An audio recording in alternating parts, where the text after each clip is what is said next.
to the Habitus. Follow us on Twitter at habituspod. My name's Michael Pattison, and I'm here once again with my co-host Bobby Lowe. And on this episode, we're going to be discussing four, I guess, semi-randomly chosen films, starting in chronological order. They are Starman, the science fiction 1984 film by John Carpenter, followed by Frank Marshall's horror comedy Arachnophobia from 1990, which is followed by Proof of Life, the Taylor Hackford 2000 romantic drama thriller film. And then finally we go on to Inside, or L'Intérieur, the 2007 new French extremity horror by Alexandre Bustillo and Julien Maury.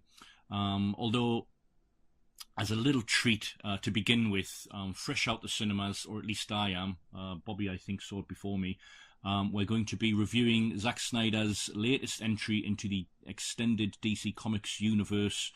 I probably got that term wrong, but here we are, Justice League.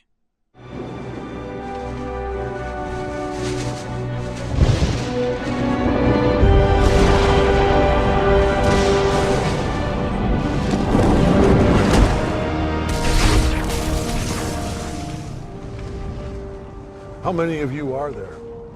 Not enough. 8 people abducted from or near Star Labs. Here's the potential perp. Parademons. Okay. The demons must have caught the scent of the mother box. They carried people away to find out what they know. So the 8 may still be alive. 9. Oh. The head of Star Labs was taken as well. You made it. So then, there must be a nest nearby. I plotted all the sightings in Metropolis, Gotham. No pattern I can see. The lines on the map don't converge. On land. These lead back to Braxton Island, between the two cities. Gotham Harbor. These are air vents. They all lead down to the tunnel to Metropolis project that was abandoned in the 29. Do you really think that... Oh, wow, they really just vanish. Huh? Oh. That's rude. Okay, so as I said, I'm fresh out of the cinema. The film finished about 2 hours ago at the time of recording. Bobby, do you want to synopsize this movie, or should I? I'll give it a go. Okay. So picking up where Batman versus Superman left off. By the way, we should say this is going to be a full spoiler discussion for all of the films in this shared universe, including Justice League. You have been warned. So following from, we don't think we've ever warned anybody before. But so following on from Batman versus Superman, Superman is dead and has left the world without hope, in despair and afraid. And this state of affairs leads to the arrival of creatures called parademons from another dimension or another planet, which are drawn to fear. And their arrival heralds the coming of Steppenwolf, who is some kind of alien being from a place called Apocalypse, but although I don't think that term is actually mentioned in the film. It probably would have been had the... We'll get to all that, but Steppenwolf had tried to conquer Earth in the distant past, but had been defeated by an alliance of Amazonians, Atlanteans, and humans, and he actually wants revenge on the people of Earth, and wants to transform Earth into a hellish facsimile of his homeworld. So, to confront this threat, Batman and Wonder Woman have to put together a team of superheroes that they hope will be strong enough to defeat him, although they also suspect that they might need to bring back Superman. Is that about it? Yeah, nicely done. Very, very coherent assessment of a film. Now, did you like the film? No. Did you? Okay, I didn't mind it, actually. Although, in preparation for recording this episode, I watched belatedly Batman v Superman, which is a film that I know you despise. You detest that film, right? Yeah. It's one of my most hated films of recent years. Wow. I mean, okay, so let's just backtrack a little bit, if I may. I saw Man of Steel, which is the first entry into what has become this sort of iteration of the DC Comics extended universe, right? Yeah. And I thought Man of Steel was kind of okay, although I was kind of bored by the end of it, in which, you know, Superman's basically just punching the bad guy to death. That's Right. what I remember anyway. And I didn't really have any interest in going any further with the series or franchise. You know, I felt like the Ben Affleck's Batman was too soon after Nolan's and Christian Bale's. But you know, that's the way things are going these days. We don't need, you know, half a decade between new incarnations of the same character or whatever. And, you know, as I said, I didn't really have any interest in it, particularly when I found out that you despised it and, you know, other trusted sources despised it equally. So anyway, I was very surprised actually by Snyder's take on Batman v Superman, which is actually just a Batman film, really. And Superman's kind of a supporting character, it feels like. Yeah. But you know, it's a very messy film. I watched a 3-hour cut. It's very incoherent. I kind of liked how it sort of acquires its own, I don't know, almost sort of schlocky avant-garde quality over the course of 3 hours. Like where it's just really sort of like dark and downbeat and like brooding and, you know, masochistic in a way. I quite liked it. And then I should say my intention between watching that last week and then watching the new film today was to also watch Wonder Woman and the unrelated but universe set Suicide Squad. Right? I'm right to say that, right? Like Suicide Squad's characters don't. No, yeah, you're right. Yeah. But my the laptop on which, this is irony for you, the laptop on which I had torrents of those movies downloaded was stolen from my hotel room when I was at a festival last week. And so I didn't have a chance to watch them, which is a shame because I actually felt in Batman v Superman the sort of, not the saving grace because I already liked it, but a key strength of that film for me was the presence of Wonder Woman, and she continues to be one of the key presences in this new film as well, in Justice League. Whenever Gal Gadot's on screen, she seems to light it up in terms of her character and performance. She has a very nice musical ditty as well associated with her character. Anyway, so that's enough from me for now. Where does this sort of, your feelings about this film, sort of, how do they fit in with your appraisal or appreciation or lack of it with regard to the franchise as a whole so far? I mean, I definitely preferred it to Batman vs Superman. Right. Like this is just a kind of a run-of-the-mill mediocre superhero film to me. Yeah. I mean, would you assess it higher than that, or? Yeah, I mean, it's a very different film. I know what you mean. So Batman v Superman, for better or worse, had very sort of thematic and political pretensions with regard to its topicality. That's the right word. And it had a sheen or veneer of real-world relevance. And it really felt... And you know, I think Armand White's review of it appreciates it on that level, and it's a level on which you sort of reject it, I guess. I mean, like, Batman vs Superman, as most people who dislike the film have complained, is just suffocatingly dreary and miserable. And but on top of that, so like the tone and the register of the film is a problem. But on top of that, it's the extent to which both the extent to which and the manner in which you're asked to take these characters and this story seriously. Like, obviously you can take pop culture iconography seriously in a certain way, but the way in which you're asked to take it seriously, I can't. I don't want to approach these characters in this way. Which is one of the same reasons that I disliked Man of Steel so much. Aside from the fact that the third act, as you mentioned, it was just unwatchable. But and this goes back to the Christopher Nolan thing as well, where like obviously Zack Snyder does it on a much bigger scale, but the Christopher Nolan films are premised on the question, like, what if Batman was real? You know, what if he really existed? Yeah. What would he really be like? Yeah. How would the police really respond to him? Yeah. and like the same. So Christopher Nolan was brought in.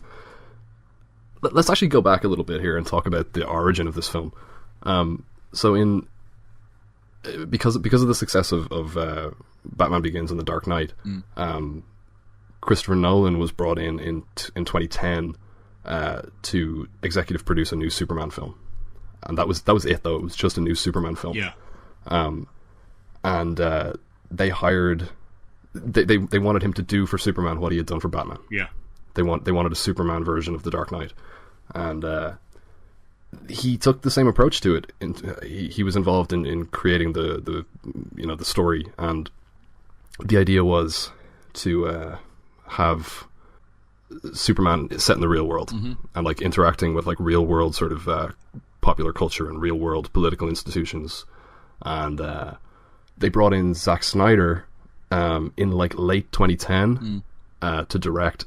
So this was he was in post-production on Sucker Punch, which ended up being a huge critical and commercial failure. Yeah.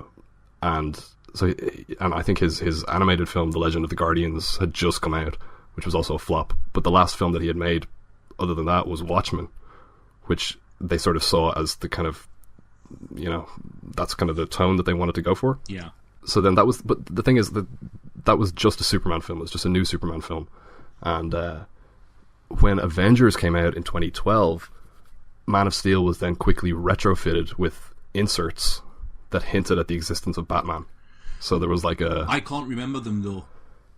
Yeah, the only one I remember is a satellite that said Wayne Enterprises on it. Right. There were a few other things. Right.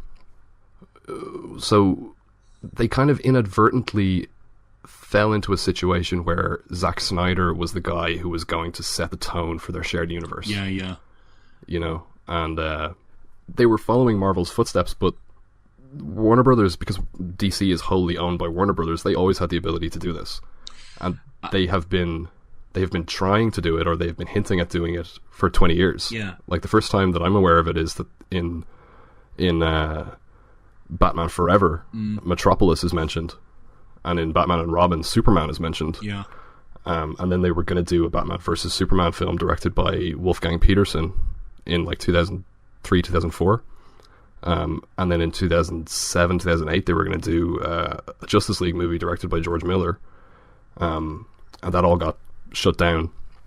Partly the George Miller Justice League was shut down because Christopher Nolan wasn't happy with the idea of having another Batman film coming out at the same time that he was doing the Dark Knight trilogy. Sure. But they've been hinting at these crossovers forever. Which is ironic because they've always been in a better position than Marvel historically for that kind of thing. But now they're in sort of catch-up mode, and their sort of business and aesthetic model, I guess, is based upon the massive success of the way in which the Marvel franchise has expanded. The thing is that they ended up with Zack Snyder as their defining the tone of all of these films. Yeah. So in 2014, they announced a 10-film slate that would take them through to 2020. Yeah. Okay.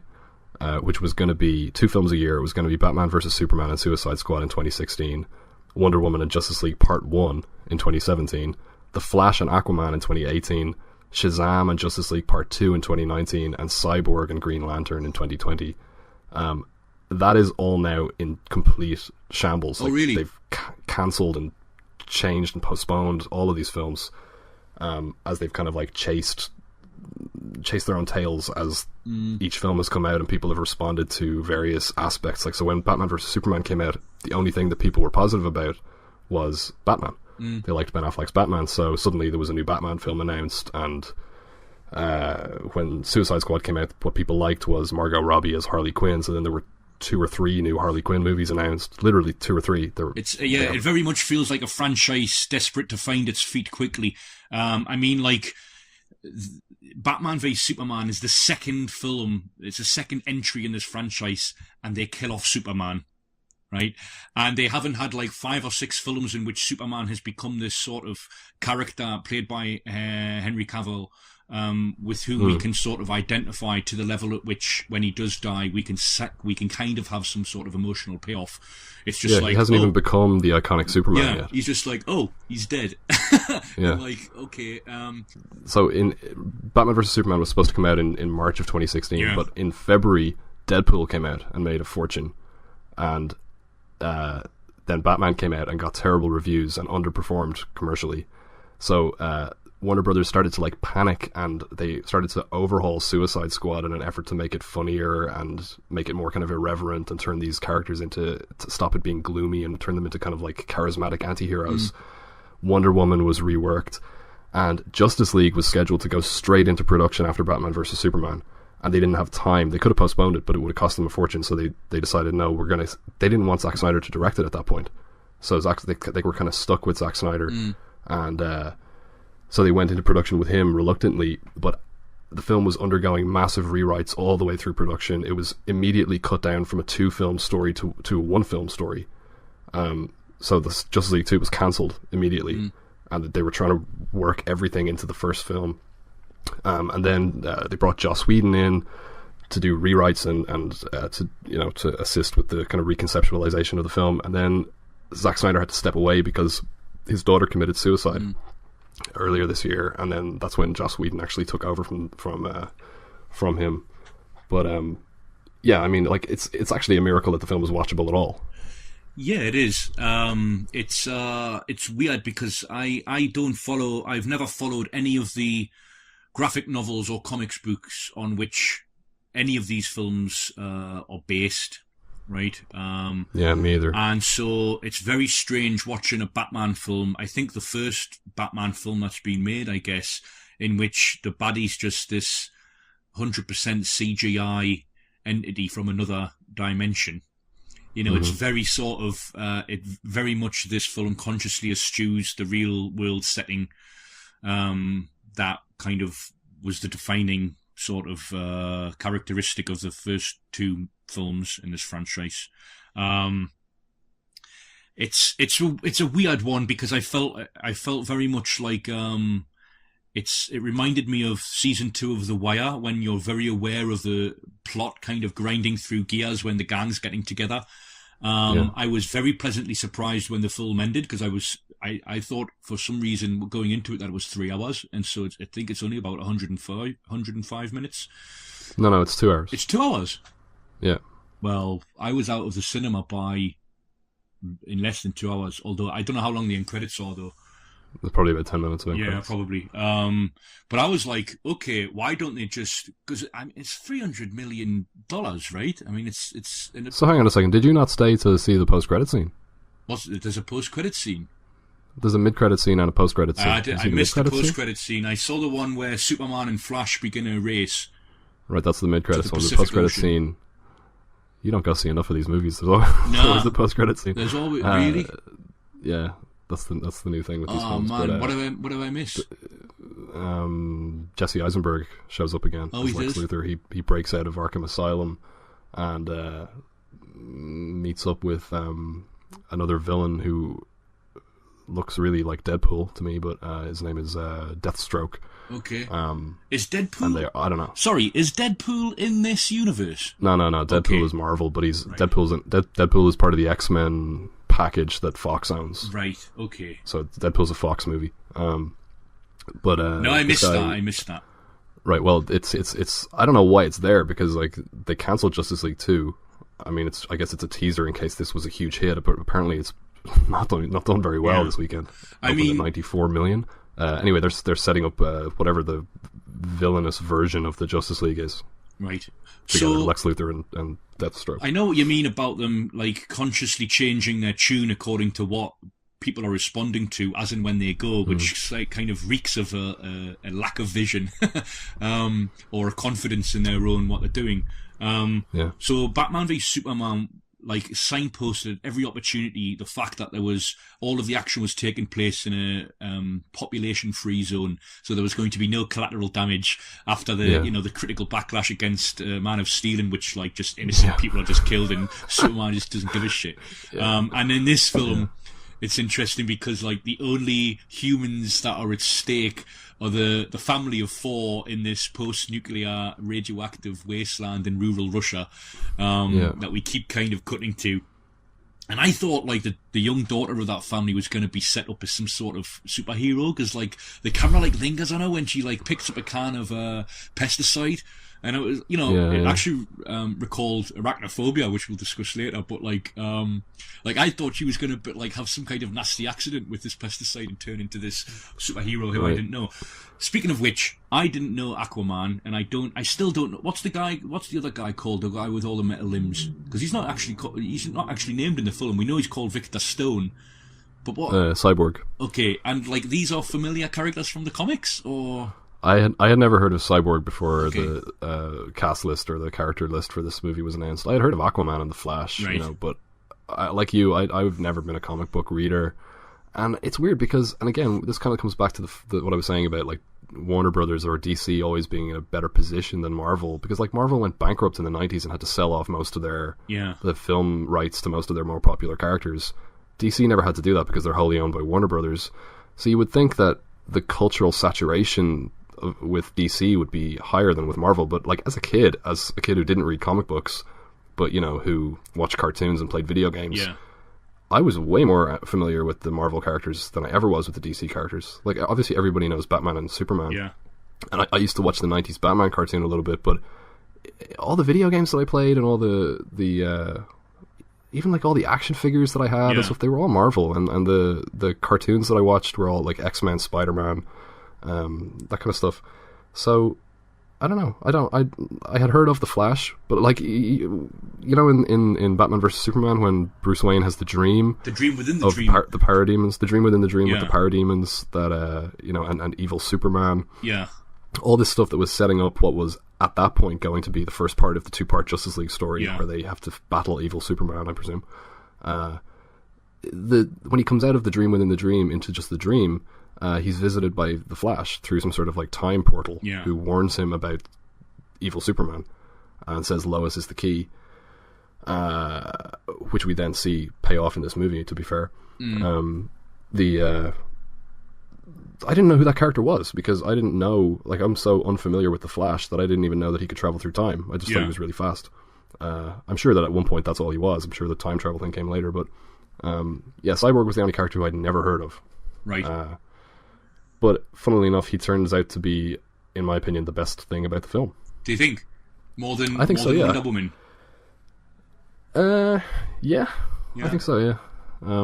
On what grounds? I preferred Wonder Woman to I preferred Wonder Woman in Wonder Woman than I did in this, but I just think he's the most interesting character. I was the scenes between him and his father, I was watching them going, I'd watch a movie about this guy. Yeah. It's kind of like a RoboCop thing. He's kind of like a tragic figure, and I liked the idea that the machine is actually taking over his body. Yeah. That he doesn't actually control the machine. Yeah, he doesn't know what's going to happen next, right, and how it's going to react. It's pretty cool. It's a pretty cool character. Unlikely to get the film now at this point, but... So one thing that I noted, I liked the way Batman v Superman began almost in media res. So it began with the flashback to the Man of Steel, but from the perspective of Bruce Wayne racing from Gotham to Metropolis, because they're neighbouring cities somehow, almost within walking distance. They're across the river, This film has a similar sort of quality, but I mean, they're sort of proceeding almost as if they do have 16 to 18 films already on, done and dusted, and we're familiar with it. But it's a tricky one, because they're acting as if we should already know who these characters are, and there's a great deal of trust in the audience. And I get it, right? I'm not the target demographic with regard to these movies, because I'm not familiar with them because of the comic books. But you have to assume though that the vast majority of people are not. Yeah, I would also. Most people don't read comic books, and you are relying to but you, before you saw any of these films, you knew of Wonder Woman. Yeah. You knew of the Flash. Yeah. You knew of Aquaman. No, I didn't personally. No, okay. Yeah. But people know of them. They're just in the cultural consciousness to a certain extent as icons, but you still, I mean, the film is obviously butchered down from a much longer cut. Yeah. Particularly the first act, where you're just hopping around, they're putting the team together, and they're going to Iceland, and they're going to Chicago, I think, was where they pick up the Flash, and you're getting these little meaningless scenes, between the Flash and his father, played by Billy Crudup, in prison, and then you're getting this scene in Atlantis which all of that looks terrible. And James Wan's Aquaman is coming out next year, and I was wondering, like, what is this? What his film is going to look like? Is it going to be all like people swimming around underwater, or it just looks horrible? But you know, like that whole thing, I don't know why they didn't cut it all together, because it just makes the film feel incredibly disjointed. Yeah. What did you make of the baddie? Oh, terrible. I mean, I don't understand, because like my impression of the storyline is that when it was a 2-film arc, we would have had way more time with Evil Superman, because Evil Superman is supposed to have gone to this other place that Steppenwolf comes from, Apocalypse, I think, and he comes back with a black suit, right? Like with the one that Michael Shannon's Zod wore in Man of Steel, and he's evil. Yeah. We get one scene where he's not Evil Superman. He's just a little confused, momentarily confused Superman, who just needs to see Lois, and then until she shouts in front of a civilian who doesn't know who Superman is, Clark. It's so funny. I mean, like, you know, you've got Superman calling Batman Bruce in front of everyone. You know, that's the funny thing. Like, in the Nolan films, you had that sequence in which, you know, Christian Bale's driving through Gotham in a Lamborghini in order to set up some kind of alibi as to where he was. And it's like that whole, you know, I've always loved that dual identity thing, right? And the Marvel films play with it very funnily with Iron Man. At the very end of Iron Man, which is like, you know what, I am Iron Man. But like, they just have no care about that in these films, or they don't seem to anyway. It's kind of refreshing. I thought this film was beneficially slight and minor and short enough where it made me think, you know what, maybe not spend 300 million, especially when the final outcome's this. But I thought, you know what, churn out 5 or so of these movies a year, keep them short, and very quickly build up a filmography that feels quite substantial, and sort of, so each kind of entry is sort of throwaway in a way, like, so, you know, like the old Bill Bixby Incredible Hulk series, where, you know, you just get a different story each week. I mean, they're definitely not going to approach it that way. But like, I would love if that's what they did. Yeah. And I agree with you. The reason that I think this is a step up is because it feels so slight, and it feels like a throwaway superhero story. Yeah. You know, like I said, in relation to Man of Steel and Batman vs Superman, I have no interest in taking these characters seriously in the way that these films sort of demand that you take them seriously. You know. Yeah. I don't need social commentary in a Batman film. I don't need like you know, an exploration of like power and corruption and all this, like, you know, like gods on Earth and all this kind of stuff, like in Batman versus Superman. Because to me, like, the concept of Batman versus Superman to me is on a par with the concept of Freddy versus Jason or Alien versus Predator. It's like a fan service crossover. Like, it's schlock, you know, and there's nothing wrong with that. I like both of those films because they know what they are and they're just fun. Yeah. You know, and like Batman vs Superman should have been fun, and it's about as far from fun as it gets. And like, a lot of the people who love the movie like it for that reason, that it takes itself so seriously, and it's so solemn and dour, and like portentous. But this was more like a, you know, when they're kind of just like, it makes so little sense, and it has this kind of like almost defiantly irrational kind of forward momentum that you would see in like a children's cartoon. Yeah, you know, I where agree. They're just like, all the heroes get together and they have a big fight, and then Superman wakes up, and then Superman's bad, but then Superman's good, and then, you know, Superman joins up with the team, and then they, you know, it's like really, really, really, really quick, and everything happens happens because the plot demands that it happens. And we you just know, move to the next thing. it makes room for the, you know, the those moments where, you know, there's a bit of dialogue exchange and, like, you know, one-liners. I really laughed when I laughed a few times, but I laughed when Superman says, I knew you didn't bring me back because you like me, or something like that. But Batman, like Ben Affleck with the mask on, says, I don't know. What does he say? I don't not like you. Yeah. He's really confused. The best moment, I think, in the film, though, was when they fight Superman. That should have been the whole film. Fighting Superman. They should have. Yeah, they should have. Superman, I don't know, like, what you would have had to have come up with some other pretext for bringing him back if you took Steppenwolf out of the story, but, you know, or they could have done the Apocalypse thing, I don't know, it doesn't matter. Superman comes back, he's evil for some reason, and the Justice League have to fight him or bring him back to being good. Yeah. That would have been so much better, it would have been so much more interesting. Yeah. And, like the bit where the Flash tries to run around behind him, and in slow motion, Superman's eye just turns and his head turns. That was really, really clever and funny, and I wish that the rest of the film was in that vein. Do you think Flash in his current iteration has, forgive the what sounds like a terrible pun, but do you think he has legs as a character? I find him kind of irritating. Yeah, me too. Personally, but I would. A film in which he's sort of the solo hero would have very little appeal for me. Similar with Aquaman as well, I guess. Yeah, well, that one's in the can, so that's coming out no matter what. So that's the problem with these shared universe things, is that they can't just like when they completely bottomed out with Batman and Robin. They just drew a hard line under it and waited a few years and then just started from scratch. Yeah. But they can't really do that with this because, first of all, Aquaman is coming out next year, and I'm sure it follows on from, maybe it's a prequel, I don't know, but I'm sure it's connected to Justice League explicitly. And Wonder Woman was a huge hit, so they've got Wonder Woman 2 coming out in 2019 now. Yeah. So they can't, like, these are all so interconnected, and like Wonder Woman has connections to Batman versus Superman and everything, so they can't really just start from scratch. They can't just like reboot it. I don't know what they're going to do, because the box office for this is dismal. Is it? I haven't been looking. Really? $94 million.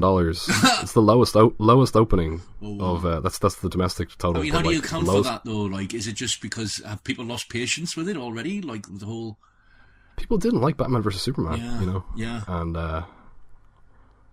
don't know. I mean, it's going to be really, really interesting to see what they decide to do with this, because they'd already been kind of like pulling back a little bit over the past few months from doing team up stuff. They were saying, we're going to do more sort of solo stuff. Yeah. Matt Reeves, who's going to be doing the new Batman movie, he said in an interview that it won't be part of the shared universe, and then everybody was up in arms about that, and he came onto Twitter, and it seemed to me that he was doing damage control, where he said, oh no, of course it's connected, but to be honest with you, I don't think it is. I think the new Batman film is going to be completely like a hard reboot, right? But they don't need to be either one or the other. It's just like, they don't need to signpost their interconnectedness at every opportunity, right? They can just exist as standalone films. I mean, I wanted to proceed through the entire Marvel feature films recently. I got as far as the second one, The Incredible Hulk. But only because I watched it immediately back to back after Iron Man and realised that, I can't sustain energy to watch these bombastic 2-hour features over a course of time, right? I need space. But my understanding is that most of those kind of, you can watch them and you don't really need to watch all of the others. They don't have a strict chronology in terms. I mean, of course they do, but they also stand alone, right? More or less. I mean, they're pretty interconnected. Like they're constantly making reference to various different like organizations and events, and they're showing up in each other's films and stuff. And there's a lot of interconnection. Yeah, but the effort to make them somewhat digestible as standalone films has kind of resulted in villain of the week kind of approaches, where the villains are completely disposable. Right. Like really, really, really boring villains, like on the level of Steppenwolf.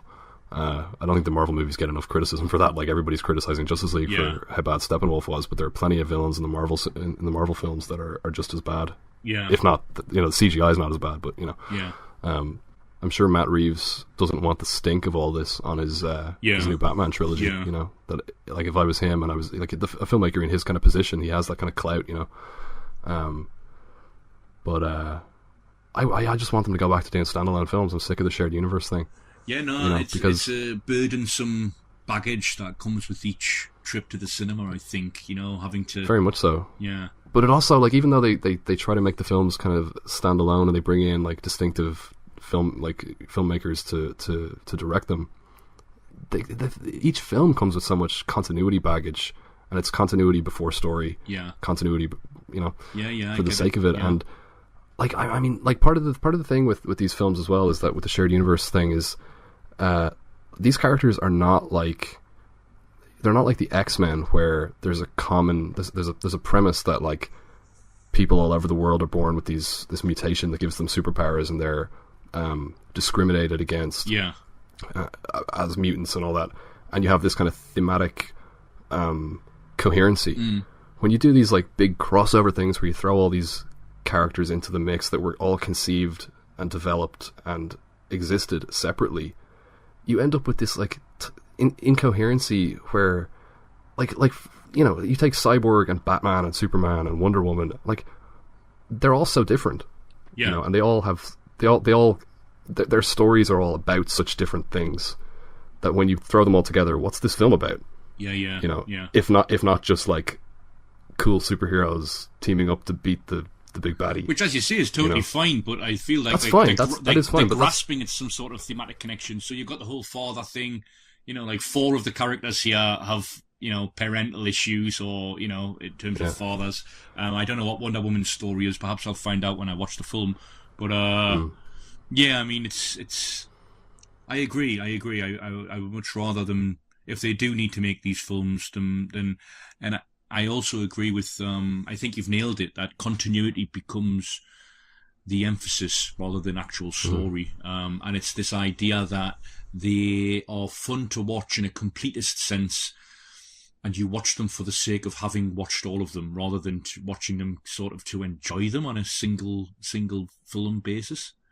Yeah, like, I mean, I know you haven't watched Suicide Squad yet, but one of the characters in Suicide Squad is named Katana, and she has a sword that captures the souls of the people it kills. And there's a scene in the middle of the film where she's sitting in an alleyway, crying and talking to the sword, and one of the other characters asks one of the other characters, like, what's she doing, and he delivers that bit of exposition about, like, that's the sword that killed her husband, and her husband's soul is in the sword. Right. And I was like, that's such a cool concept. Yeah. I want to see a film about Katana without all of this other stuff, because what the thematic direction that you're going with that doesn't line up with any of this other stuff that's going on in the film, or all these characters. They just don't go together, except on the most superficial level. Of, like, wouldn't it be cool if you know, the Flash raced Superman? Who would win? You know, it's like, that's the level of the concept. It's just.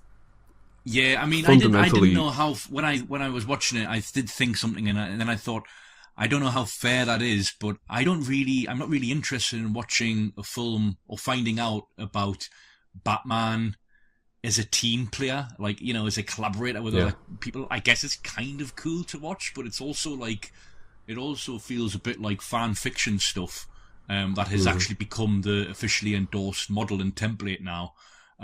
You know, that kind of marginal, unofficial what-if scenario. Whereas, you know, for me, Batman's just like the first scene we see him in this film where, you know, he hangs the villain off the roof. That for me is very Batman. But, you know, I mean, I'm not one to get into the whole battle of authenticity here with regard to what's the real Batman and what isn't. I mean, for me... No, of course not. There've been so many... You know, it's not about, like, fidelity to a particular incarnation of the character, or it's...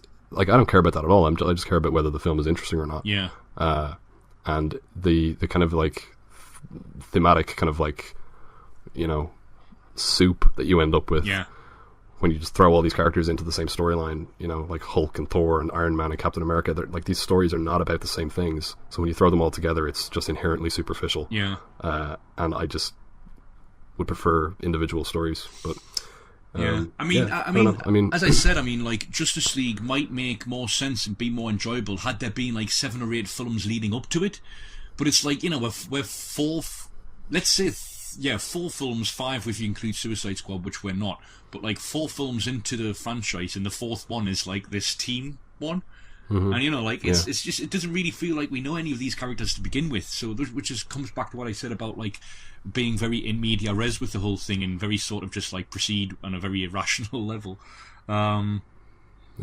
Which I don't know. It has its moments, though. I didn't dislike the film. I didn't hate it. You know, I just thought it was mediocre. Which is, you know, it's better than Man of Steel, better than Batman vs Superman, better than Suicide Squad, not as good as Wonder Woman. You know. And this might be the end of it. Who knows?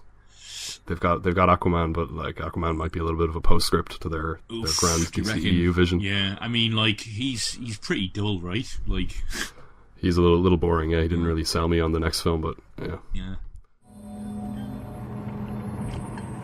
Da-da. Dum, dum, dum, dum. Dum, dum, dum, dum. Kidnapped. What?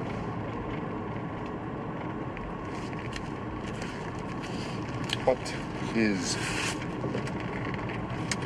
kidnapped?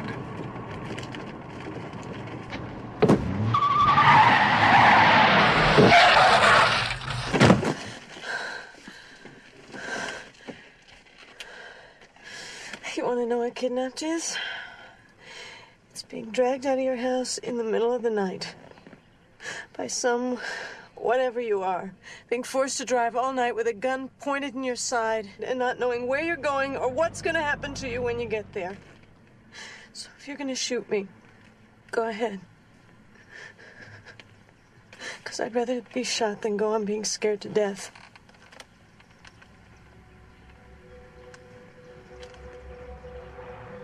Go ahead.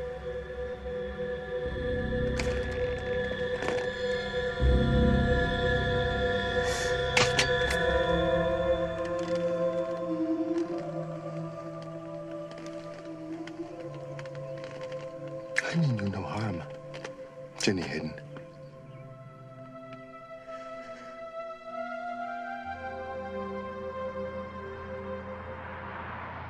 So I wanted to rewatch Starman recently, being prompted at the Warsaw Film Festival in October, when I watched a Russian science fiction blockbuster by Fedor Bondarchuk called Attraction, which was released in Russia earlier this year. And its themes and storyline vaguely sort of recalled John Carpenter's 1984 film, which at the time of recording, I watched for the first time a year ago, almost exact to the date.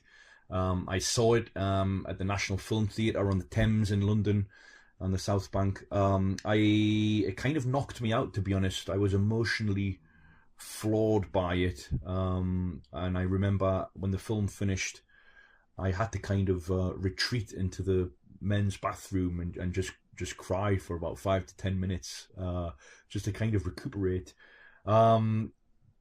Briefly, just to kind of go back over its plot. So an alien played by Jeff Bridges lands in Wisconsin, and takes up the form of a dead man called Scott Hayden, whose widow, Jenny Hayden, played by Karen Allen, at first is obviously kind of freaked out by this alien life form who resembles her dead husband, and then thinks that she's been kidnapped by him because he needs to make it to Arizona within the next 3 days, in order to get his spaceship home, back to his planet. And if he doesn't, he'll die. And over the course of that, over the course of what is essentially a road movie, their relationship, I suppose, changes, and a bond and chemistry forms with the military in hot pursuit. Have I done the story justice there, do you think? Yeah, that's the gist of it. Do you like it, the film? Yeah, I do. I had only seen it once before revisiting it for this, and I would have put it at the lower end of my Carpenter rankings, but I was actually surprised to see on IMDb when I looked it up that I had entered a rating of 6 out of 10. Surprised because you thought it would be lower or higher? Higher. I thought it would be a little bit higher than that. Yeah. I can't say that it affects me very strongly though.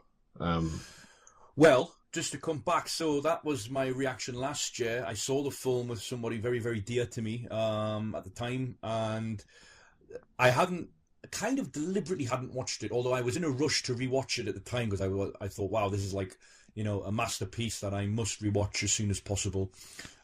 Circumstances and many other things dictated that I didn't. I acquired it earlier this year on DVD, and it's in bad need of a re-release, I think, like a proper reissue by, somebody like Arrow or Indicator who would do it really good justice. But anyway, I've got a bare bones DVD. In fact, actually, it's got a audio commentary with Carpenter and Jeff Bridges on, which I should listen to. But so rewatching it in preparation for this episode, I was hoping that I would replicate the kind of same emotional sort of response, and also worried that I wouldn't. Mm-hmm. And I guess inevitably, watching it on a small screen, in a completely different setting and different emotional context, I did feel a little kind of deflated by the experience of rewatching it. I mean, I still think it's a great film, but it just didn't kind of knock me out in the way that I hoped it would. So a few episodes ago we discussed Prince of Darkness, and your sort of middle ranking of that, let's say, in the Carpenter filmography. Where is this in relation to that film? Yeah, I was thinking about that. I said in that episode that I would put Prince of Darkness as his weakest film of the 80s. Right. I think probably I'd put Starman as his weakest film of the 80s. Harsh. Pending a revisit of Christine. My goodness. I mean, I need to see Christine, but I still think it's good. He didn't make a bad film in the 80s, so. Okay, fair enough. No, I love this film. So, the gradual emotional wallop, and the filmmaking that kind of delivers that emotional wallop for me over the course of what is 110 minutes. I actually forgot how. I thought it was a lot shorter than. It's the longest film he ever made. Yeah, it's a bit weird, because it's also kind of thin in premise. Despite its kind of science fiction scale, it is a little cheesy early on with regard to like its production values. Although there is a great sequence where the alien takes up. Like Starman takes up the humanoid form that he will then spend the rest of the film as. Oh, the transformation sequence. Yeah, the transformation I had never. sequence where, I completely forgot about that. I completely had forgotten like about given that. Yeah. birth and then grows into like the adult Jeff Bridges form. Yeah, I love that scene. Yeah, it's really great. And it's a very sort of economic film. I've already just said there that it's quite a thin premise that's stretched across what's nearly 2 hours. A road movie, as we said in relation to Poetic Justice, in our John Singleton episode. Once you get like a story that's centered around a cross-state or interstate road journey, anything can really happen with regard to the emotional development of the characters and the plot arcs that need to be fulfilled. And I think the film does it very, very well. So the kind of essential premise is that the alien is this, obviously he's kind of free and unburdened by human notions of greed and corruption, etc., etc.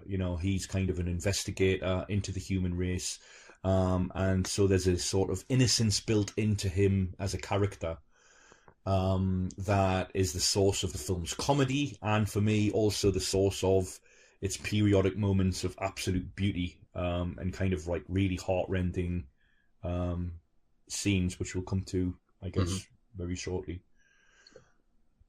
So, this was in development for a long time, and it went through a number of different directors, including Adrian Lyne, John Badham, Tony Scott, Peter Hyams, and then eventually John Carpenter. And it went through a number of different rewrites. Ultimately, when John Carpenter came on board, he wanted to downplay the political angle. So the opening sequence of the spacecraft, well, there's the sequence of the Voyager probe entering the alien world and being discovered by the aliens, and then which is rendered quite abstractly. We don't see the alien life forms directly or anything like that. We only see the Voyager probe and the kind of nebulous kind of environs. Yeah. But when the alien ship enters Earth's atmosphere, the first people that we see are the government, the military, are the military, who react as though it's they see that the object is changing course, and they react as though it's a Soviet spy plane or something like that, or some kind of satellite or something. Yeah. And they shoot it down. And originally there was a lot more of that throughout the movie. There was a lot more on that side of the story. A lot more with Charles Martin Smith's character, Mark Sherman, who works for SETI. Who and I do feel a kind of an absence on that side of the film. Like that side of the film is a little bit underwritten. Apparently Carpenter requested that stuff be downplayed because he wanted to do something more along the lines of It Happened One Night or something like that, where you have two mismatched characters who bond over the course of a journey. I get you. And he wanted to get away from his reputation as he was still kind of hurting from The Thing, from the reception, the failure, and the negative reception to The Thing. Which is interesting because the failure of The Thing is bound up with the success of E.T. and the fact that The Thing came out right after E.T. And E.T. was like the most successful film of all time at that point, and everybody was in love with this cute little alien. And then The Thing came out, and people were not ready to embrace this similar story about a much more hostile, much more nihilistic kind of story. Yeah. But you should definitely watch Attraction, and the Bondarchuk film that I just mentioned, which very much re-emphasizes the military aspects of that. So, the Russian government is treating this UFO as a hostile threat throughout the film, and the alien that kind of embodies this innocent blank canvas, if you like, is very much seen as a threat to the human race. So just to come back to the sort of built-in innocence that I mentioned with regard to the Jeff Bridges character, and it being a source of kind of comedy and also kind of really kind of emotionally profound moments. So the one for me, firstly the comedy. So he doesn't know the minutiae that constitute human interactions and the customs that the social customs that sort of make up the human world, if you like. And they stop off at a gas station quite early on in their journey, and a little bit like Dougie Jones in Twin Peaks, he kind of repeats words back to people and then kind of assimilates their meaning, but then repeats them in a totally different, inappropriate context. Yeah, it really reminded me of that. And also the scene where they're in Las Vegas and they go to the casino and he manipulates the slot machines. Yeah, absolutely. It's very similar. Yeah. So when he does he tell somebody to take it easy, or does somebody else say, "Hey, take it easy," and he goes up yours in the public bathroom at the gas station, after trying to follow Jenny Hayden into the women's bathroom, and then he's actually told to go. No, he has to go into the men's. Yeah. But the first moment, I know, first time around last year at the cinema when I first saw it, the first moment that just took me really took my stomach and heart by surprise, is when they stop at the diner, and he asks Jenny to define love. But when they first arrive at the diner, they happen upon like a huntsman, who has the dead body of a deer attached to the front of his car. And you can tell that Starman is kind of preoccupied by this deer throughout the conversation, because he keeps looking out from inside the diner out, and he kind of can't get it off his mind that this creature's been killed. And then you've got, like, in the same scene, you've got Jenny defining love to him. What is love? It's when, you kind of, half of you is another person, and then when you lose that person, you kind of lose half of yourself, etc., etc. And then they're tasting apple pie for the first time, kind of vaguely another like sort of Twin Peaks anticipation, which is very funny. And then you've got, like, from nowhere, as in, like, Starman going out to resurrect this deer and kind of let it and free it, and it's just so like, man, I just well up with that scene. I mean, like, it's just really, really beautiful. And then, of course, it's punctuated by humour again immediately after, and then, like, kind of horrible violence. So that scene really has everything in terms of, like, human emotions. That's a great scene. That's the best scene in the film, I'd say. Yeah. Wouldn't you say? Yeah, but in terms of the emotional profundity, or, like, I mean, the reason why I had to, retreat to the bathroom immediately after when I first saw it is because the end as well.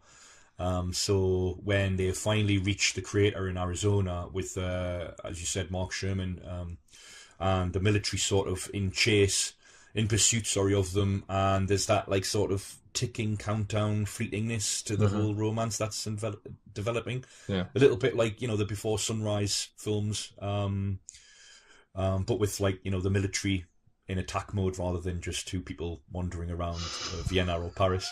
And, maybe that'll be the fourth one. and Starman says to Jenny, and it's a throwback back to the diner scene, tell me again how to say goodbye or something like this. And she says, kiss me and tell you that you love me. And, they're never going to see each other again. Yeah. And it's a great final image of, so it's sort of a shot of Karen Allen, Jenny Hayden looking up to the spaceship as it rises. So the camera's sort of ascending into the sky, looking down at Karen Allen. And, there's like, inexplicably, there's snow coming down and like, the lighting's all red and blue and like really dramatic. And you kind of wait or expect there to be a reverse shot of the spaceship kind of just, going up, and it never does, and it just fades to black. And it's like, oof, is that it? Is that all we're getting? Yeah. So it's a toss between those two scenes for me for the most moving or best of the film. Right. Yeah, that's a good scene too. Yeah. So the film is about grief. Yeah. Yeah. And it's about wishing that you had more time. Like, so that whole idea of like, I'd give anything for one more day. She has 3 days with her dead husband. Yeah. And that's obviously the emotional center of the film. I think that gift of more time with Scott. For me, the film never fully nails that though. That emotional. Like, well, yeah, okay, in the final scene, yeah, but I think it's a little bit undermined by Jeff Bridges' performance, which is apparently he was imitating bird movements. You don't think it's a good performance? I think it's. I don't think it's a very emotional performance. Because I mean, okay, yeah, he looks like Scott, but he doesn't act like Scott. No. I mean, that's the tension of the first sort of half of the movie until that diner scene. That she just like, it's not him, it is, but it's not, and like she does try to escape him. And actually, the diner scene is, I think, one of the most another beautiful thing about it is that she tells the proprietress of the diner that give him the keys and the map. I'm getting on the shuttle back to Wisconsin or whatever. And she's gonna leave him, and then she sees that he does this beautiful, lovely thing with the deer, and that's the moment where she realizes, like, okay, maybe it's time to help this alien.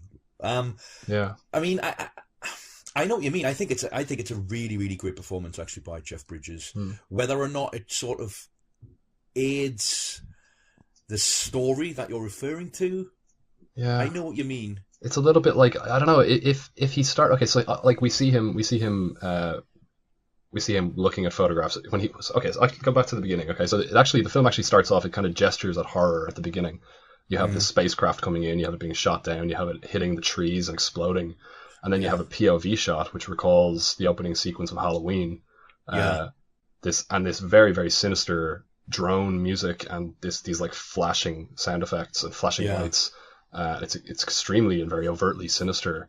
And the camera itself intrudes prowling through the house, into Jenny's house, and she's asleep, and you have these very kind of vulnerable shots of her in bed, and then whatever the creature is starts like looking through her photo album. It plays the 8mm home movie. And then in the photo album, it obviously sees pictures of Scott, and it sees him moving in the film and everything. And then it finds finds some of his hair, a lock of his hair, in the photo album, and we get this cool 80s CGI deep dive into the genetic structure of the hair. And then she wakes up and comes out and witnesses. That's the thing. That's an interesting choice, because you could play it more like a ghost story, where that all happens and she doesn't see it. Yeah. And then he has a personality that is more similar to Scott's, and she actually thinks that it is Scott, but there's no point at which she thinks that this is Scott. Yeah. I don't know. Like it feels a little bit like two different ideas that don't quite mesh. But yeah, I don't know. How do you feel about it being kind of like a religious metaphor? Well, that's the thing. Like you have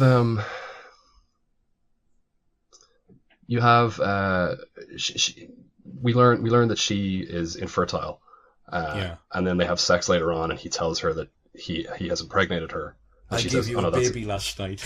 I gave you a baby, and if you, but he says the baby will know what I know, and when he grows, he will be a teacher. Yeah. Okay. And when he talks about his home planet, it sounds a little bit like he's talking about heaven. It's he says it is beautiful, not like this, but it is beautiful. There's only one language, one law, one people. There's no war, no hunger. The strong do not victimize the helpless. We are very civilized, but we have lost something, I think. And then he defines that something as bodily experience and bodily pleasures. I will miss the cooks and the singing and the dancing and the eating and the other things. Yeah. Okay. You are all so much alive. Yeah. Now, it sounds a bit boring, doesn't it? The other planet. But it sounds, well, I mean, that's that's what heaven is generally described as. So I get this feeling that it feels a little bit like a ghost story, and she has 3 days with the spirit of her dead husband, and he's going to go back to heaven.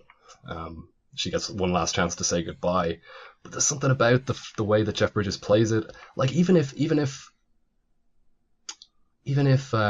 he was gradually developing more of the personality characteristics of Scott over the course of the 3 days, I think it might be more resonant at the end. I don't know. No, I mean it's. I find it quite interesting that by the end of the film, Jenny has formed an attachment with this person, and for me, it's more interesting that it isn't her husband. Okay. And it is this like beautiful guy who just has the appearance of the husband. I mean, I must say as well. I mean, part of the enduring quality of the emotional content is the score by Jack Nietzsche. The score is amazing. Yeah, it's really, really great when the timpanis kick in and stuff. It's I mean, so Carpenter's filmography is kind of known for his own scores, and how much they lend meaning and all these different qualities to the work. Yeah. Ironically, I mean, there are parts of this. There are parts of this that sound like he did contribute to it to me, because the way Ennio Morricone did the score for The Thing. Yeah, Carpenter isn't credited, but there's synth compositions on the score that are Carpenter's. He just didn't take credit for them. Yeah, but there are definitely parts of this that feel Carpenter-esque to me. Yeah. So what do you make of? Okay, you mentioned the lack of the military the whole military angle feeling like a subplot rather than like feeling like there used to be a lot more there, particularly with the Mark Sherman character.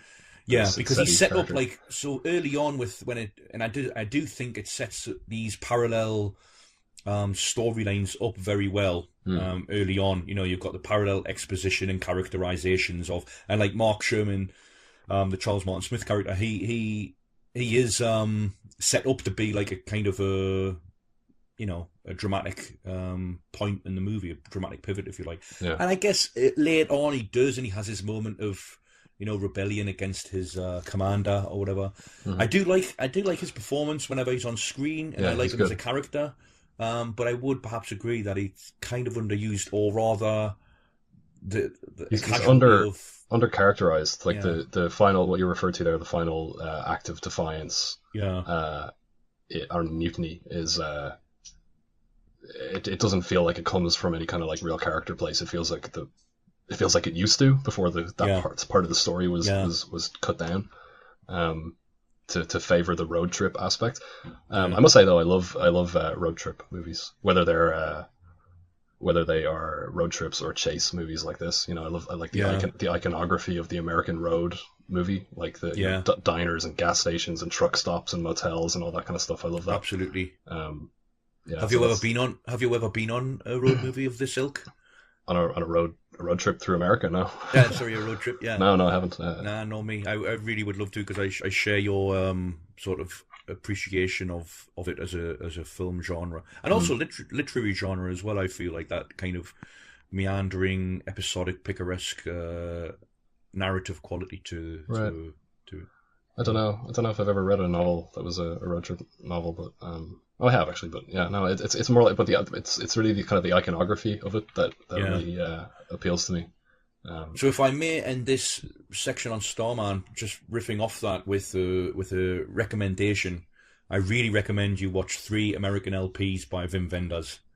A short movie that Wenders made, and the thesis of which is, I saw it earlier this year in Graz in Austria. It's a really great film in which the thesis is Wim Wenders trying to make an American road movie in Germany across the course of 15 minutes, soundtracked to 3 American LPs. And I will recommend the 1982 British horror film Extro. Extro, Xtro. Okay. That this reminded me of, weirdly, like I saw Starman, then I saw Extro, and then when I watched Starman again, I was like, wow. But Extro is about a father who disappears, right, and then years later comes back, and is kind of he's returned from having been abducted by aliens, and disrupts his family's life in all these weird, horrifying ways. Not a great film, but one of the weirdest films I've ever seen. It sounds really weird, yeah. Yeah, it's very odd. This also reminded me of Jeff Nichols' Midnight Special that came out a couple of years ago. Yeah, definitely. Particularly the parallel storylines with the sympathetic government agents. Was that Adam Driver? Yeah, some of the better reviews of that film referenced Starman, and I think even Nichols himself referenced it in the marketing materials upon its premiere. I wasn't a huge fan of that film, but one question I have about part of the film that I didn't really understand was when they arrive at the traffic checkpoint. Where it's the scene after the motel where Starman leaves without Jenny. Yeah, and he's been stopped along with loads of other drivers at this checkpoint, and Jenny has hitched a ride from the diner catch up with him. With this guy, this random guy. Yeah. And then she turns to this random guy and says, "You got to help me, okay?" Yeah. And we cut to him like lighting a petrol drum on fire and like throwing it off into the side of the road, a huge explosion, and then he just like turns the car around and peels away, and the cops all chase him. I'm like, why did he do that? Why did he help her to such an like self-incriminating extent? Yeah, it's a very weird little moment. He doesn't even need to screech off either, and to distract the military. Like, surely the explosion was enough, for the purposes of taking Starman by the hand and taking him off the road, as Jenny does. Yeah. All right, will we finish it there? Have you got any final thoughts on it? No, just that it's a film that I will probably not watch again until I get the opportunity to see it on the big screen again. Right. Yeah. I like it. I think it's a good film. I think it kind of feels a little bit like a director out of his element to a certain extent. Interesting. As did Memoirs of an Invisible Man with Chevy Chase. It feels a little bit like he, very consciously wanting to broaden his palette, but not really fully nailing it. I mean, as things stand, it is my favorite Carpenter film, so I don't think he made a better film than this. But but then I'm not as much of a horror buff as you are, so that maybe explain things. Yeah, that way. No sex organs. That would make them drones. Or soldiers. You see, that's typically seen in highly organized insect societies, bees, ants, but we've never seen it in spiders. I have. Venezuela, right? Right. This is a descendant. Somehow that South American male has mated with a domestic house spider and created a very deadly strain. But if it has no sex organs, it can't reproduce, right? True. And the accelerated growth rate, combined with the specialization, suggests a short life cycle. We've already seen a dead one. Well, that could be the good news. Now let's discuss the bad. In their own ecosystem, the species I discovered in South America live at the top of the food chain. They spread out from a central nest in a web-like pattern and dominate the entire area. But in their original habitat, they are contained by geography. That isn't true here. So the original male's the granddaddy of them all. And he's acting like a general, sending his troops out to battle. Right. In this first generation, the original male also produced a queen, and together they will construct a primary nest, which the queen will guard. But eventually, she will create reproductive offspring of her own, and when that happens, this town is dead, and the next town, and the next town. Okay, so our third film on this episode is going to be 1990's comedy horror film Arachnophobia, in which a newly discovered species of Venezuelan spider hitches a ride to a small California town in the coffin of one of its victims. Once there, it mates with an indigenous spider and produces a deadly progeny that begins to overrun the town. Had you seen this film before? Yes, but don't ask me when, because it's in my personalized database, which I've been keeping for who knows how long. So I knew I'd seen it before. I knew certain images from it, but I couldn't remember it really. I remembered its tone. So you described it there as a comedy horror. Could it also be kind of described as a family horror? I mean... Sure, yeah. It's only rated PG, which I think is really quite weird. Surprising. Yeah, I mean, because some of the images are really quite horrific. Yeah, it's really quite grisly at times. But it was billed as a thrillamedy. Okay. Promoted as the first thrillamedy, which was described in one of the trades as a failed attempt at coinage or something like that. It was yeah. I mean, like, in terms of thrillamedies, you could maybe throw Gremlins in with that. Yeah, I mean the films. Yeah, it has a particular kind of. I mean, even from the same year, Tremors. Right. I think has a very similar kind of tone. Other like creature features. Yeah. Gremlins is really a creature feature, but something like Lake Placid. Right. Like that kind of thing where it's like, yes, it's a horror film, but it's very tongue in cheek. It's very lighthearted. It's very good natured. Yes. Okay, so I saw this film when I was 8 years old. Right. So my aunt and uncle were visiting us from England, and they took us to see Jurassic Park, summer 1993. Right. And Jurassic Park is also a horror film. Yeah. The opening scene of Jurassic Park is the scariest scene in the film.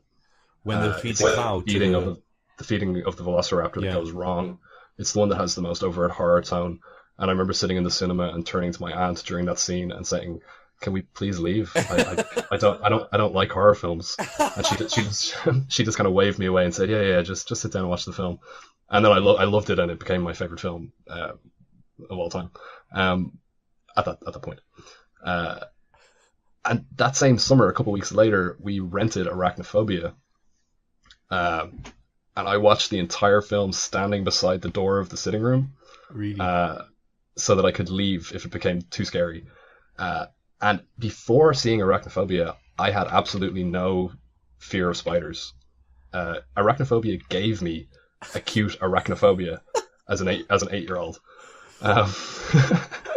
And then, so this film was directed by Frank Marshall, who had come up as a producer and is mostly known as a producer working closely with Steven Spielberg and Kathleen Kennedy. This was also produced by Kathleen Kennedy, who's obviously now in charge of the Star Wars films. But he directed Alive after this, but then his third film was Congo. Have you seen Congo? No, I haven't. Okay, so Congo, similar to Jurassic Park, it opens with a scene that is straightforward, a horror scene. Yeah. Where a character played by Bruce Campbell is killed. He returns to his camp, and the camp has been torn apart, and they're looking for this lost city, and he stumbles through these down this trail or whatever, and he finds these ruins, and he sits down on the steps, and he is kind of reaching in the dirt, and he picks up a human eyeball, right? And then this shadow falls over him, and he turns around and screams, and it's staged like a horror scene. Yeah. I went to see that with my younger brother, in 1995, and I was so scared in the cinema that I couldn't say that I was scared because I was my younger brother who wasn't scared. Yeah. So I pretended to be sick, said that we had to leave. So I mean, Frank. Sorry, how far into the film? Opening scene. But the irony there is that Congo is not a horror film. Like, even though like Jurassic Park goes on to have like, you know, scary scenes, right? Congo is an adventure movie with like light science fiction elements. Yeah. It's not a horror film. It's only the opening scene. If I had braved the opening scene, I would have been able to watch the entire movie. But yeah, he had to leave with me. I made him leave.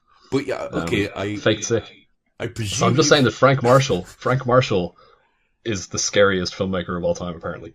I mean, I presume you've seen Congo since. Yeah. Okay. Yeah. That's how I know it's not a horror film. Right. Okay. You know, I saw it like in my 20s. Finally worked up the courage to go back to it. Yeah, but So despite the fact that this film gave me arachnophobia, I love this movie, and I've always loved this movie. Yeah. I think it's hugely underrated. I think it has great characters. I think it has great humor. I think it has a perfect tone. I really love everything about it. I think it's fantastic. Yeah, it is. It's very good. And you mentioned the characters there, the characterization, just the attention paid to character and story early on. Like, so the film basically has, I think it has two beginnings. It has the beginning in which Julian Sands is Dr. James Atherton, this doctor of spiders, whatever that is referred to as. They use the word in the film. I can't remember. He's a spider specialist. And they're in Venezuela, and they're in search of this new species.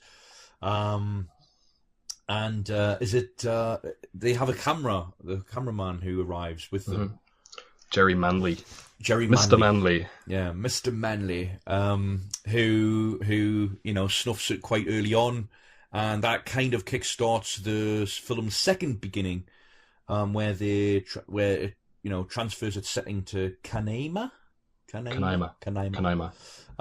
the second of the beginnings is infused with the dramatic irony, because we know that in the coffin, as you said at the outset of the segment, the spider's been transported with the corpse of Manley. And so we know it's only a matter of time before, things happen. What is interesting is that it's not until the 43rd minute when the second death happens. So there's a whole 40 minutes or so of just, a slow build-up, characterizing the various people who are going to be part of this story. And then after the 43rd minute mark, you've got 3 killings in 10 minutes. So it really picks up pace. Yeah, I agree. Yeah, it's actually 16 minutes before we get to Canaima. Yeah. It's 19 minutes before we meet our protagonist, Dr. Ross Jennings, played by Jeff Daniels. Yeah. In a great performance. Yeah. Yeah, great performance, yeah.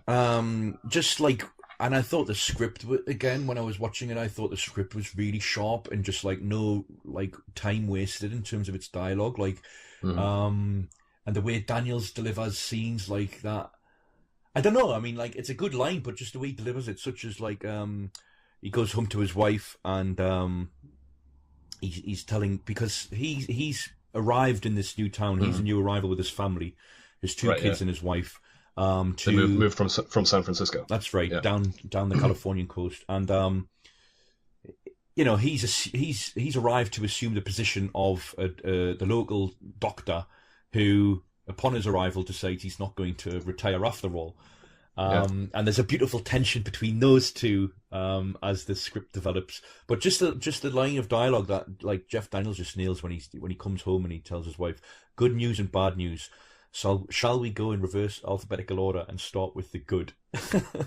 It's just it's an unusual weird line that he's able to. I'm seeing my first patient tomorrow. That's the good news. And the bad news is she's my only patient. Maybe I'll get lucky and all of her systems will be ravaged by disease. Yeah, that's right. And then it cuts to the consultation, and she's like, "I'm sorry, I'm so healthy." He's like, "Oh, come on. Do you think I was hoping all your systems were ravaged by disease?" And there's a great... So I mean, it's interesting though that the doctor that you're talking about, the elderly town doctor who was going to retire, Dr. Sam Metcalf, played by Henry Jones. Yeah. He could have called.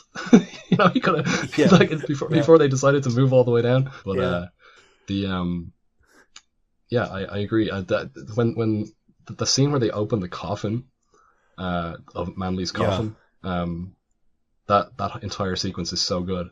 So you've got the autopsy guy, mortician, mortician, Irv Kendall. Yeah, he's in the great tradition of movie morticians. He's chewing on a sandwich while examining the body.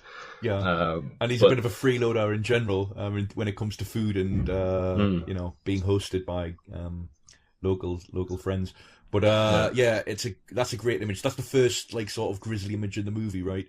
Of Manley's dried out corpse, because the way just early on, the way the camera lingers in certain positions, so we get the legs of the spider creeping into the corner of the frame and then disappearing in such a way that characters never actually see it, which is comes back to we don't really see it in great detail in a lot of these sequences either, because the spider is being called to do things that they couldn't actually get. They used an Amazonian bird-eating tarantula for the Venezuelan spider that hitches a ride to Canaima. Right. But obviously they used an animatronic spider for a lot of the stuff, but they hide it by shooting the spider's reflection in reflection or silhouette metal surfaces, or just the legs moving over the edge of something or something like that.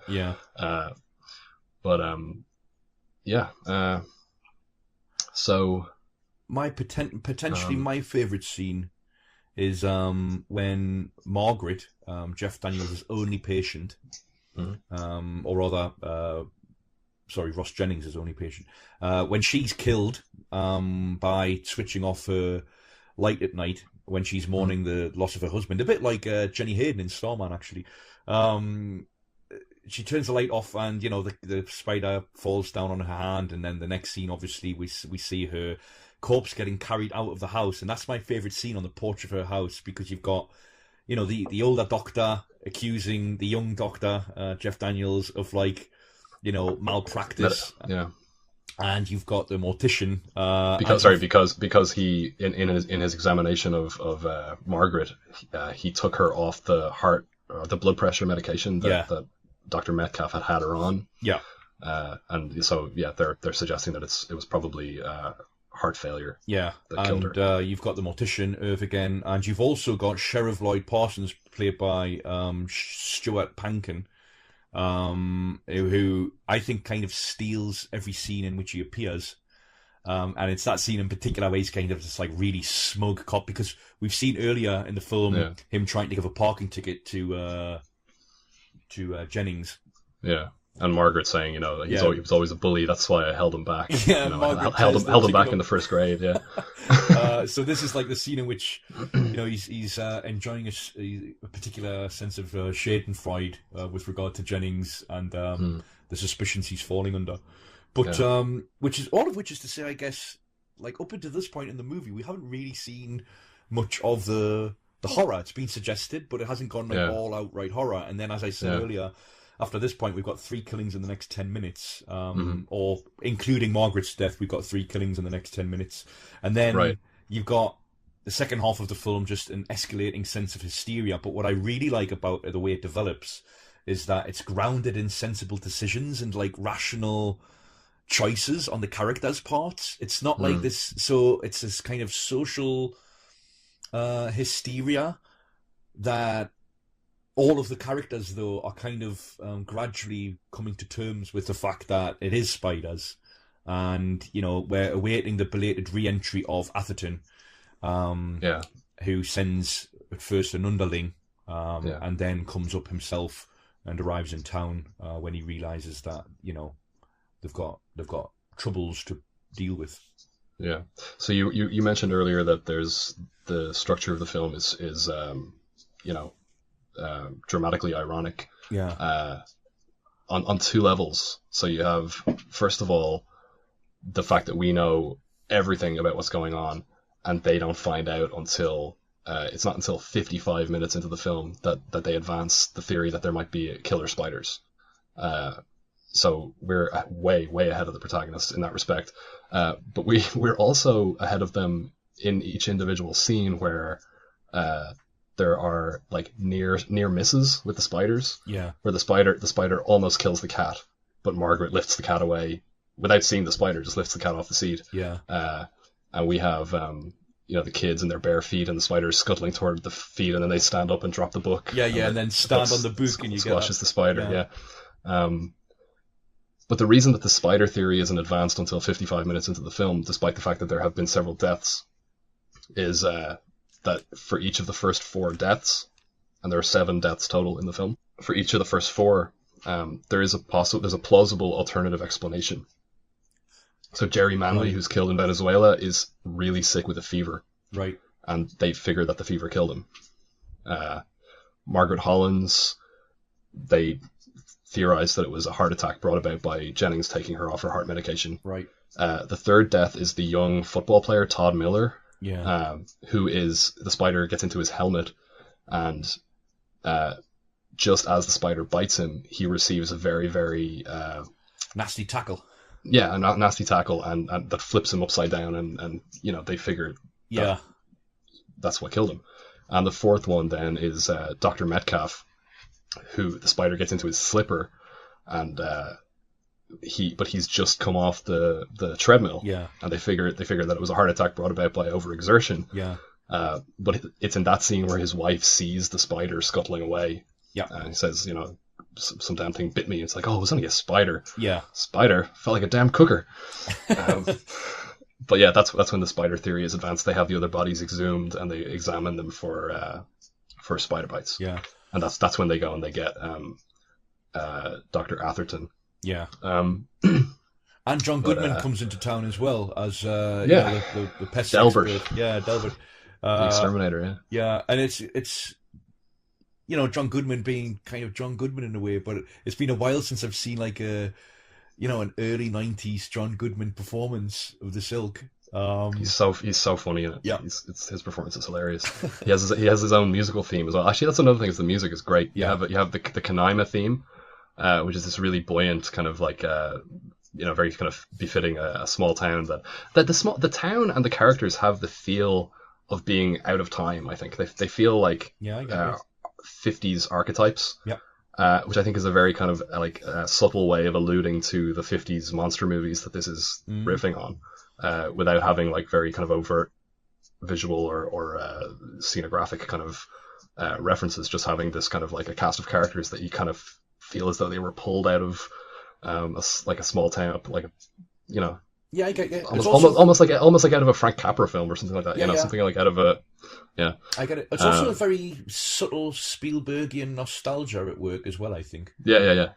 Like Gremlins is kind of along the same lines. The characters in Gremlins, it feels a little bit out of time. It doesn't feel like a town from the 80s. It feels a little bit like something earlier. But the music. So you have the Canaima theme, but you also have the spider theme, which is used with really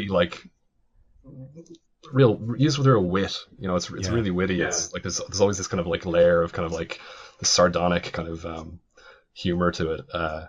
And then Delbert, the exterminator, has his own kind of hero theme. It's really funny. Yeah. That's great. No, the music helps it negotiate all of these different tonal registers at once, I think. And a large part of that is, as you just said, so each sort of character or creature has its own sort of leitmotif, which works really well. And it lends credibility to the horror as well, just coming back to my point about like all of the characters who are otherwise very sensible people in many ways. I know like the sheriff in Metcalf are kind of caricatures in the way that they kind of deny reality. But they're slowly cottoning onto the fact that they've got a real kind of horror on their hands, and it lends credibility to an otherwise kind of silly scenario, I think, and it sustains our interest. After that grisly image of Manley's dried out, drained corpse, I think my favourite standalone grisly image in the film is when they retrieve when a spider falls out of Irv's nose. So Irv, the mortician, sadly snuffs it as well. Along with his wife. And they're found sitting on their couch. Watching Wheel of Fortune. And yeah, when they arrive, Jennings, Atherton et al. Spider comes out of Irv's nose, and it's pretty horrific. Well, he goes in to see if he can hear Irv breathing. Yeah. And the spider crawls out of his nose. Yep. Yeah, it's great. The spider was in the bowl of popcorn. Yep. Yeah. I was gonna say that actually the film taps into kind of very essential arachnophobic fears.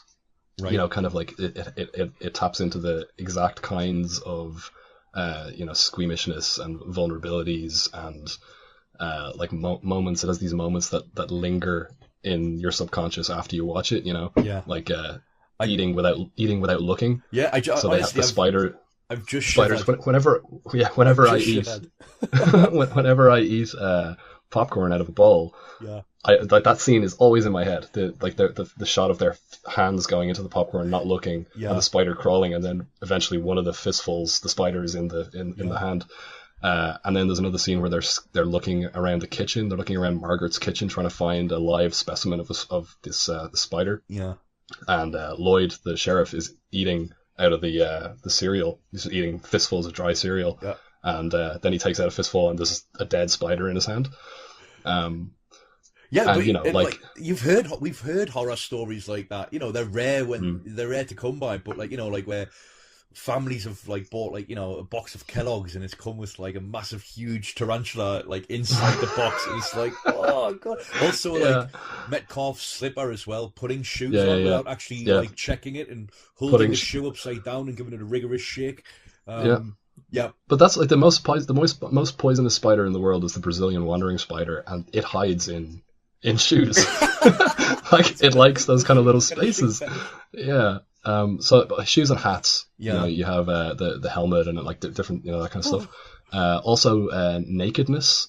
Like the scene where the football coach's daughter is in the shower and the spider lands on her body. The spider lands on her body, but the water washes the spider down. And I was going to say, one of the funniest things in this film is I mentioned the dramatic irony of the near spider misses. Yeah. But sometimes it plays like almost like a Wile E. Coyote kind of thing, where the spider is frustrated in its efforts to kill these people, you know, and you kind of feel like you kind of feel sorry for the spider, you know. Yeah. I think particularly actually that comes to a crux in the final climatic sequence in the basement after Jennings has fallen through like various floors of his house and ends up in the cellar, where it's like, you know, where the nest of the whole spiders, this new species that exists. And you've got like close-ups, like almost like a Kuleshov effect of like close-ups of the spider's various eyes and the like, you know, the increasing inferno of the basement reflected in its eyes, and it's like, fantastic. You know, it only wants to kill him, you know. Yeah, the spider is imbued with this like preternatural intelligence, you know, and also the spider is like. They say this in the film that the way that the spider behaves in its natural environment is that they have a nest. And then they spread out from a central nest. Yeah. And Atherton's assistant says, so the Venezuelan spider is acting like a general sending his troops out to war from wherever the nest is in the town, and they're trying to locate the nest. Yeah. But the spiders are not eating the people that they're killing. So they're like little serial killers, you know. They're just going out and murdering, going out and murdering these townspeople, which I think is a really funny way of portraying them. But, you know, there are other things like, you know, exposed feet at the end of beds and stuff, like shots of that, and like concealed spaces, like, you know, Jennings like checking under the kids' beds, and also visual or physical impairment, and like this. We haven't even mentioned that Jennings is paralyzingly arachnophobic. Yes. Due to an incident when he was an infant, where a spider crawled up his body and he was paralyzed. So you have that, but you also have like there's a scene where he's in bed and he sees that's a great scene. Huge spider on the wall of the room, and he gets up and he rolls up a magazine and he creeps across the room, and he's just about to try to hit the spider off the wall, and then he just kind of looks at it again and reaches out and touches it, and it's actually the coat hanger just casting a shadow. I meant to watch that scene back. It's actually, really great because in the first image, obviously it's convincingly a spider-like shape. Is it? Yeah. Like. Yeah, is it is. Like it's different. Yeah, you're seeing what he's seeing. It's this kind of. I think it does that really well. All of which requires the camera to be in unusual places as well. So it's extremely well and knowingly directed on Marshall's part. So like, you'll get the camera positioned at like the foot of a bed, or like, on the tabletop surface, like on the tabletops that, characters are eating from or something like that. So like, we're always kind of aware of the camera and its usage and its deployment. So it's got a nice reflexive quality to it as well. Well, he wanted to emphasize the proximity of the spiders to the actors. He didn't want to have like a shot of the character looking scared and then a reverse shot of the spider. So that's why you have a lot of pans and tilts and pushbacks and I get you. And focus pulls as well, maybe. Exactly. Yeah. So you pull back maybe through the, like, for example, at the end when the house is overrun with spiders, you have a shot of them coming to the front door and stopping. And instead of getting a reverse shot of the spiders on the door, you have the camera pull back through the pane of glass. Yeah. And then you see that, so you can see the proximity of the spiders to the actors. Yeah, that's really so they wanted them all in the same shot. Okay, just a few other sequences that I think are really funny, because I think the film is not jokey. Like I said, it was a comedy horror, and it is, but it's not a spoof. No. No. It's just, it has this kind of wry, kind of like effortlessly witty approach to both the character interactions and the visuals. Like some of my favorite visual, even calling them gags seems a little bit inaccurate, but some of my favorite visual moments of visual humor, like the spider in the morgue getting out of the coffin, and the dog seeing the spider, and then the cat seeing the spider. And then there's a shot, it cuts outside, and the dog runs out through the cat flap, and then the cat runs out after the dog, and then the spider runs out after the cat. And then we have like the Jenningses moving into their new house, and going to bed, and Ross Jennings saying, it's bad luck not to make love on the first night in a new house. And then we cut outside to the barn where the Venezuelan spider is mating with the local spider. We have the scene in the shower, like the girl sees the spider in the bath and she screams, and then her father runs in, bursts in, and sees her naked, and she screams again. And I mentioned like the Wile E. Coyote element of this, like where the spider is trying to kill Sam Metcalf, the doctor, when he's on the treadmill, and the spider crawls up and it gets onto the treadmill and just gets swept away. That's really good.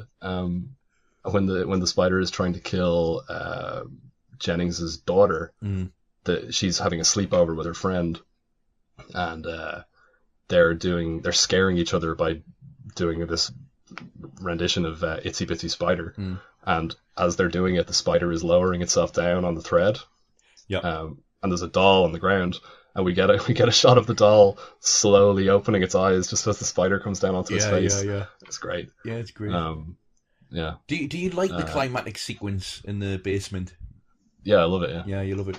Yeah. I mean, like, I was thinking, because it has to escalate to a point where you get like an action set piece almost, where Jennings is in dire peril, and also this film is about him having to inevitably confront his fear in order to save his family, which kind of taps into, I suppose, the Spielbergian themes of the film.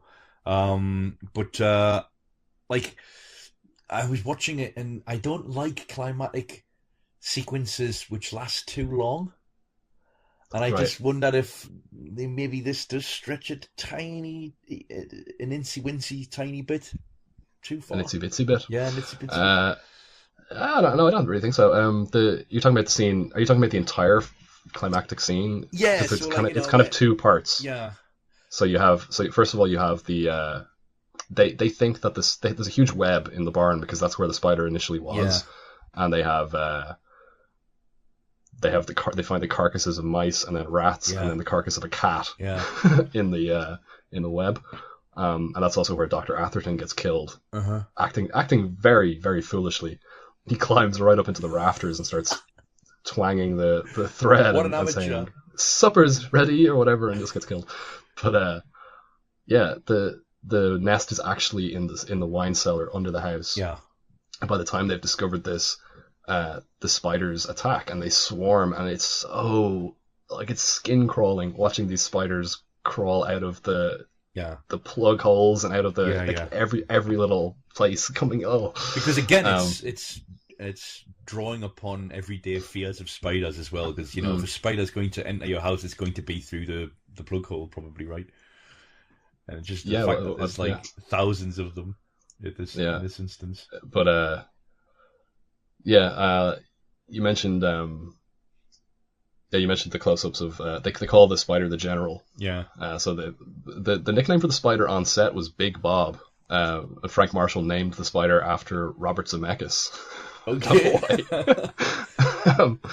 But one of the things I was going to say as well is the plants and payoffs. You have like one way to disguise a plant at the beginning of a story is to bury it under like 2 or 3 other ones. So that's what they do. They have like they tell you that the wood is rotten, and you go, oh, okay, well that's going to come in later. He also says, I'm going to get a big bolt to protect his investment in his wine, his expensive wine, but also the way that they demonstrate that the wood is rotten is they have him using a nail gun. It's like you've got 3 plants there that come into play in the final act. Yeah. And like when he falls over the banisters trying to avoid the spiders and he just crashes through the floor of the house, you go, okay, well there's the rotten wood. Yeah. But like by the time it gets to that point, I've forgotten all about the nail gun. So when he finally picks up the nail gun and shoots the spider, it's that's one good way of disguising these kinds of things. Yeah, it's a great shot. Story mechanics. It's a great shot of him just going through all the floors as well from above. Yeah, like you just think, oh no, because you know what's going to be lying at the bottom for him. No, but to answer your question, it is the second part of the final sequence that. I mean, I think it's a great film. I find it refreshingly slow in its pacing, like quite old-fashioned. Obviously, it's not old-fashioned because it's not a throwback. It's just slow in comparison to most films made these days, I guess. And its confidence and patience with regard to its own material, which I liked.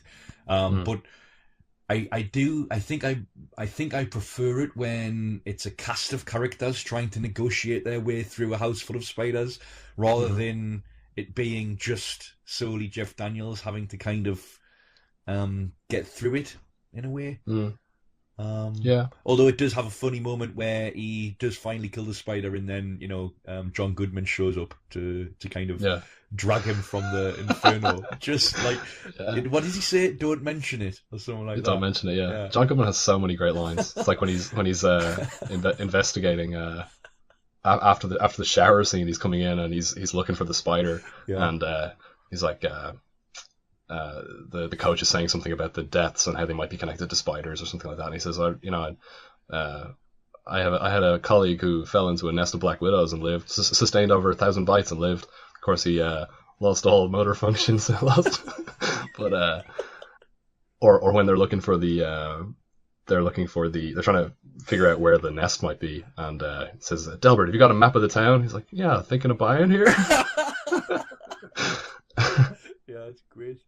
And also when he comes to investigate the house for the rotten wood and everything, he's looking at the wine, and it's like asking how much it costs and all that kind of stuff, and he says, I collect rare beer cans myself, got quite a collection, husband might just want to take a gander.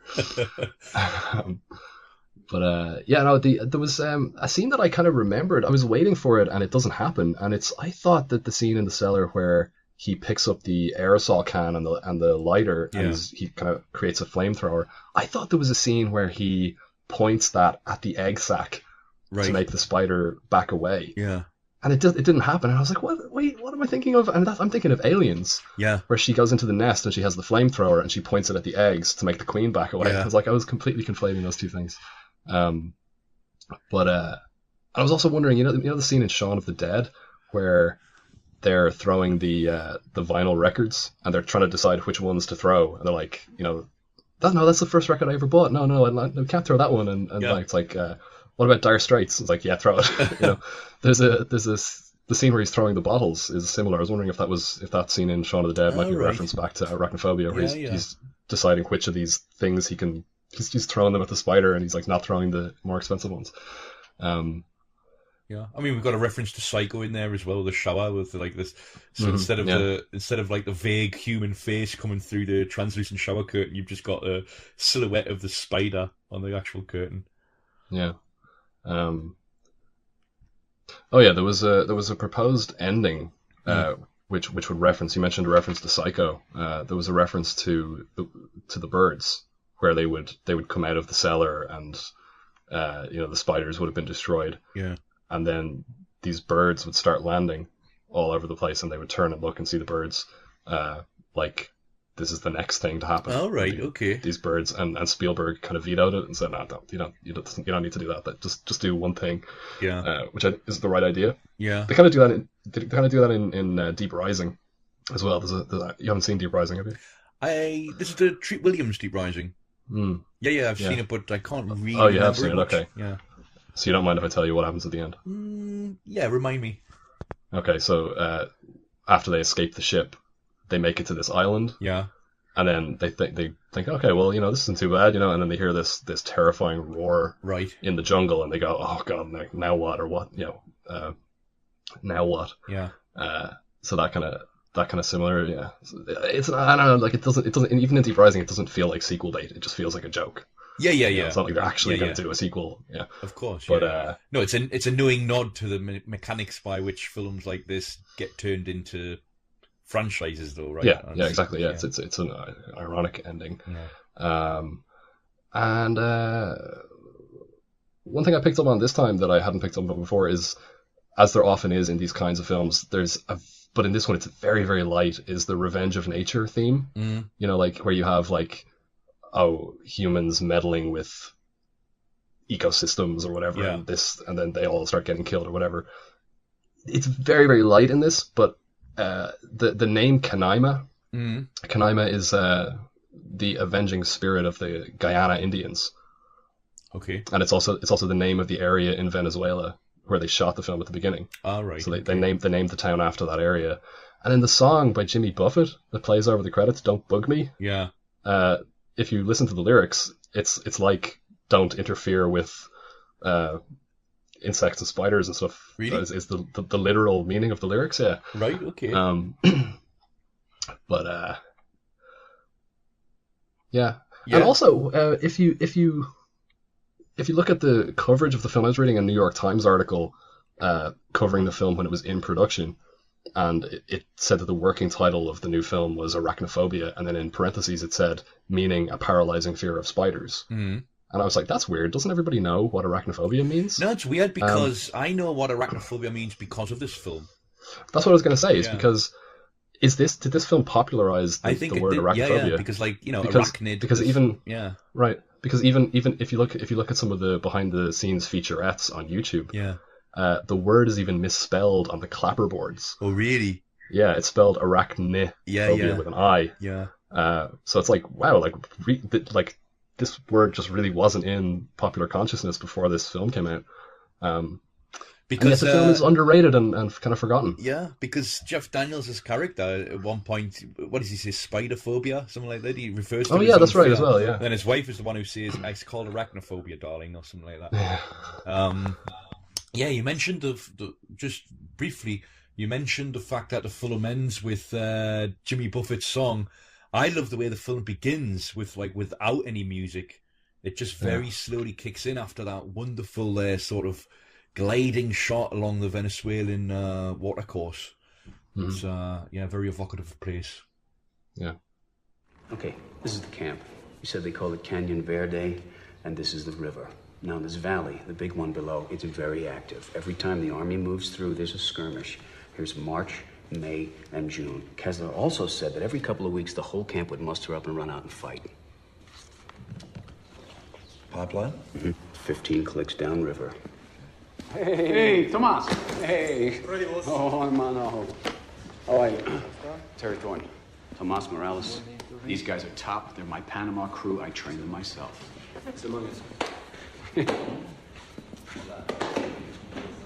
So simply all we have to do is encourage the army to cross the river.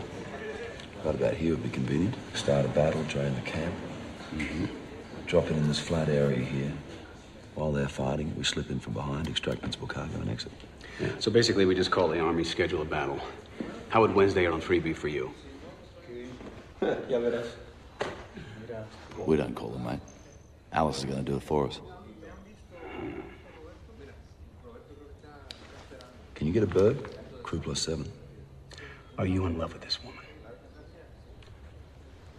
Terry, I don't know what you're holding out hope for. That you're going to save this lady's husband, she's going to see the light and run off with you. It doesn't work that way. You know that.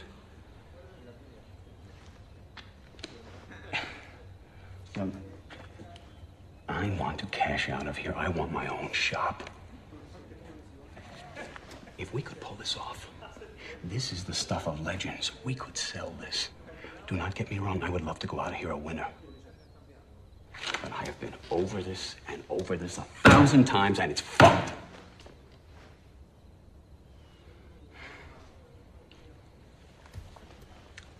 So we're on then. Absolutely.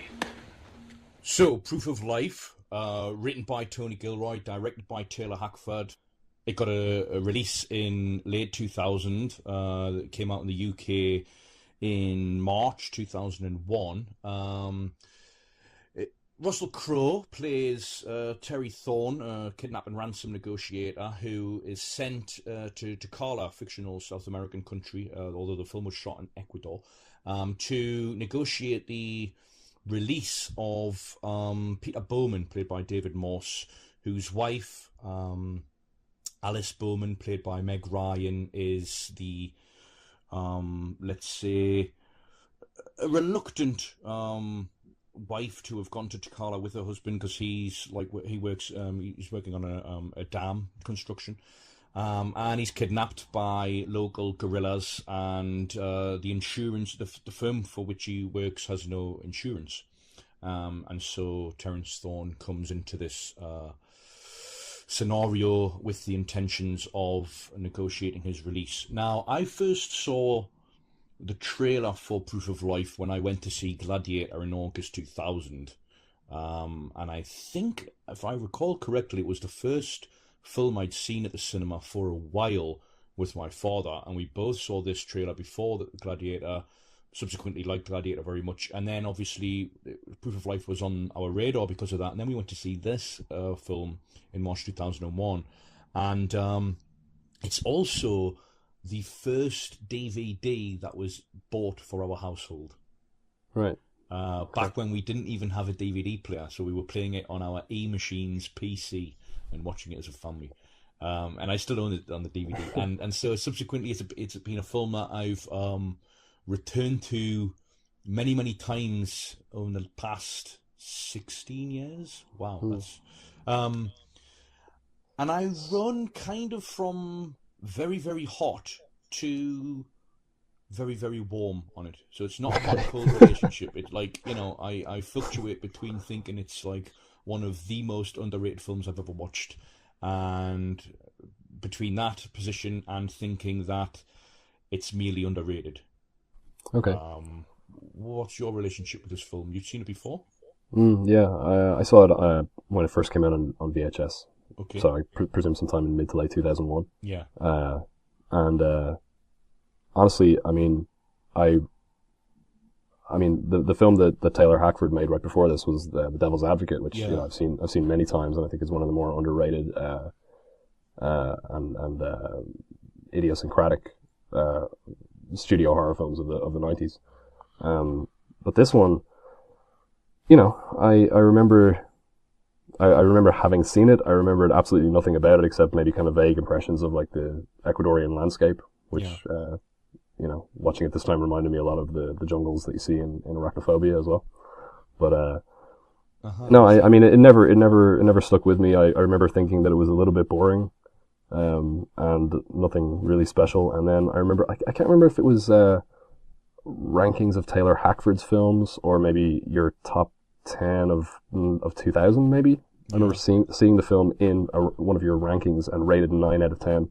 and being really surprised, really taken aback by that rating, because it just seems so out of whack with not only my own vague memories of it, but also the sort of the critical consensus on the film, which is, has an average rating of 6.2 out of 10 on IMDb, and I think 2.8 out of 5 on Letterboxd, and the Rotten Tomatoes consensus reads, despite its promising premise and superstar cast, Proof of Life is just a routine thriller that doesn't offer anything new. Has an approval rating of 40% and an average rating of 5.3 out of 10. So this is like a very kind of tepidly received film, and I've long wondered what your intense reaction to it is based on. Because sometimes I wonder why I like it so much as well. And it's always a film that rewards repeat viewings. So I watched it again, actually, obviously on the run-up to recording this episode, but I watched it, the most recent time I watched it before then was late January this year. And firstly, I like the premise of the film. So, you've got this American couple who are living abroad, and one, the husband is kidnapped, and then somebody else comes in, and there's a strain in the marriage, not only because they have arrived in this foreign place and don't there's kind of been uprooted, although one is certainly more stable in his career than the other, than Alice is. And there's a romantic attraction that inevitably forms, I guess, between Alice, who's kind of this lost wife figure, and Terry Thorne, who, is also a divorced, he has a son. And I think a large part of the critical reception to this was predicated on the fact that there was no on-screen chemistry between Russell Crowe and Meg Ryan, although and also the affair that kind of sparked up between them on set. Right, she was married to Dennis Quaid at the time. That's right. They had an affair, and then they divorced the following year. Yeah, but they didn't stay. Russell Crowe and Meg Ryan didn't stay together, did they? No, they didn't. No. And I think that kind of overshadowed the film somehow. But I would disagree that they don't share an on-screen chemistry here or a connection, because I think there's a kind of a palpable, if understated, chemistry between them here. It's not like Bogart, Bacall, and something like To Have and Have Not, or The Big Sleep, or whatever, because it's definitely a different kind of connection anyway that the script calls for. Why do I like this film? I think the cast is all round terrific, like across the board excellent. Yeah, the performances, like some of them are like just so underrated, like Pamela Reed as Alice's sister Janice, as Peter's sister Janice, Alice's sister-in-law, who comes over from Dallas in the immediate aftermath of the kidnap. I think she's so good, and her kind of chemistry with Alice is an interesting one. How it develops in relation to this firstly stable structure with Terence Thorne's arrival, but then this dramatically unstable scenario when Thorne's kind of recalled from his firm for which he works back home, and then the firm for which Peter's working installs somebody local, a security guy who's kind of unprofessional and a bit amateurish. And corrupt, no? Yeah. But he's trying to arrange what he calls a good faith payment of $50,000, but it very much seems like he's. I don't know exactly what. Are we supposed to know exactly what his scheme is? I don't. I just think it's naivety on his part, actually, in terms of because he says to his assistant at what point, when Janice drops the bin liner full of money, these bags are shit, and his assistant just says, "This deal's shit." It's I don't think they're like corrupt at that point. I don't think they're trying to exploit the women, but they're just really naive. One of my favourite scenes in the film, and I think there's some really standout moments in this film, is when so Thorne's returned home, and being the kind of the strong, silent professional, when he says to Alice, "You tell me not to bullshit, you're right. I got a plane to catch." And so he catches the plane, goes home, and actually returns back to Carla with a guilty conscience, because he I guess we're meant to infer that there's some kind of attraction to Alice, but it's also just because he feels a bit crap because of the way he dealt with it. And he returns, and it's that scene in which I just mentioned, in which they're counting the money. Arturo's a local security guy, and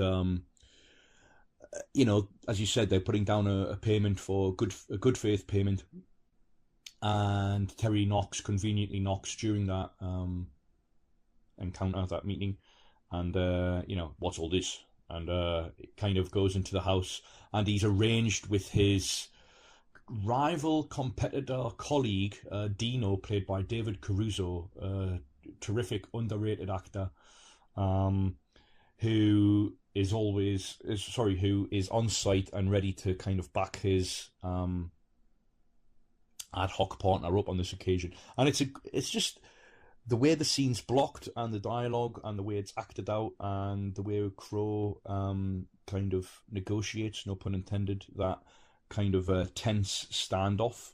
I've always thought it's a great scene. It's a great cinematic scene. Before I go any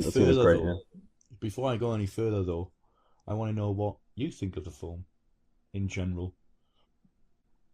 Well, because as you might have guessed, I can just kind of wax lyrical about this one.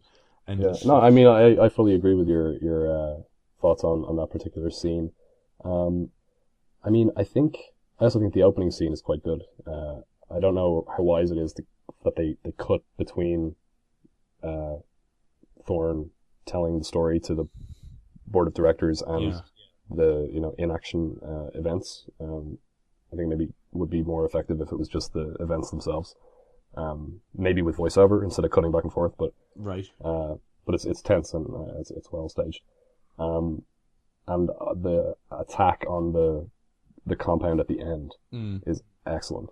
Up, down, downtown. Yeah. It's like really surprisingly violent as well. The throat cutting. Yeah. Where he cuts right around all the way through his neck, through his windpipe.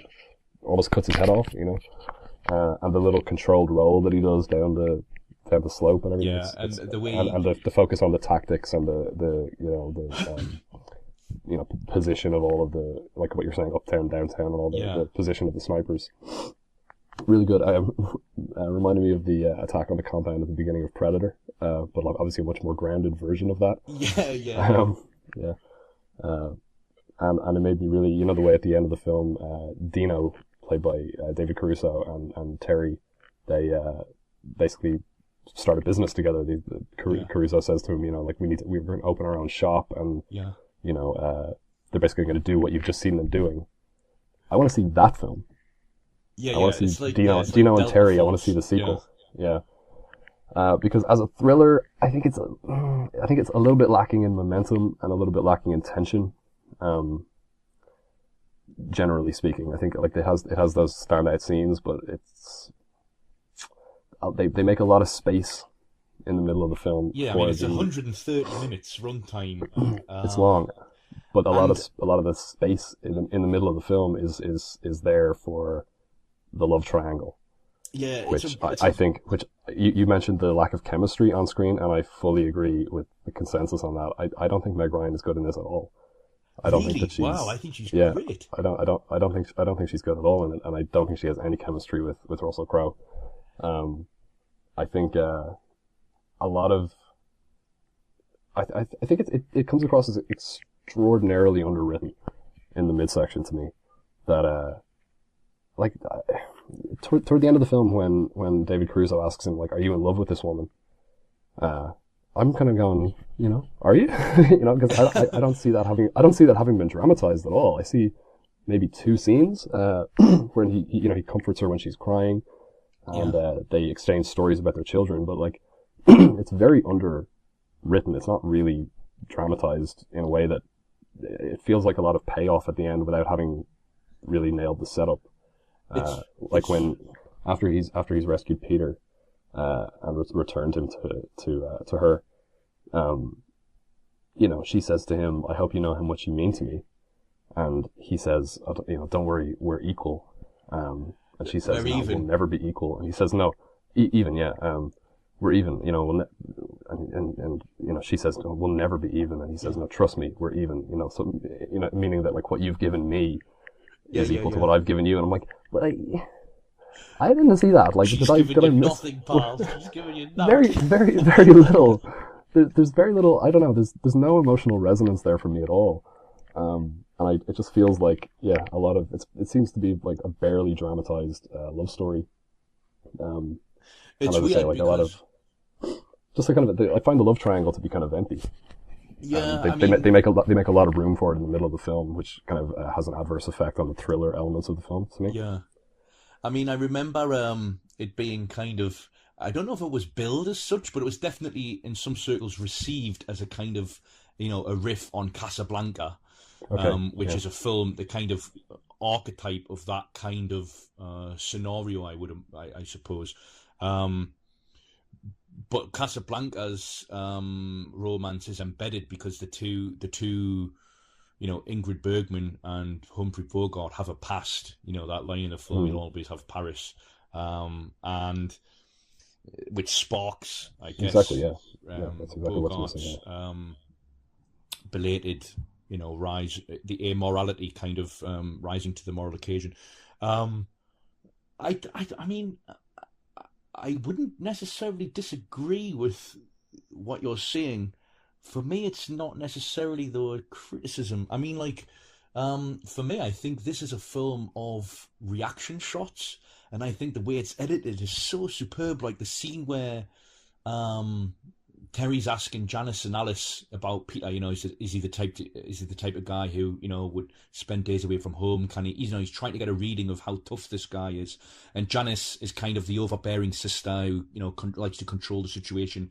And Alice knows more than she does about her own husband. And Janice is like, no, he's not allergic to anything. And then Alice points out, well, actually, he is, blah, blah, blah. Mm-hmm. And strawberries. Yeah, strawberries. And, chlorine, isn't it? Yeah, chlorine and strawberries. And he's been taking some eye drops, I think, something like that. Right, yeah. And, we get, they're not rapid, but they're pretty swift, economical reaction shots of people responding to this dialogue, and a similar thing happens later on. So you mentioned the scene in which Terry comforts Alice, and I wouldn't disagree that it's perhaps lacking like a sexual spark, but I don't necessarily think that the romance here is like sexual in that way.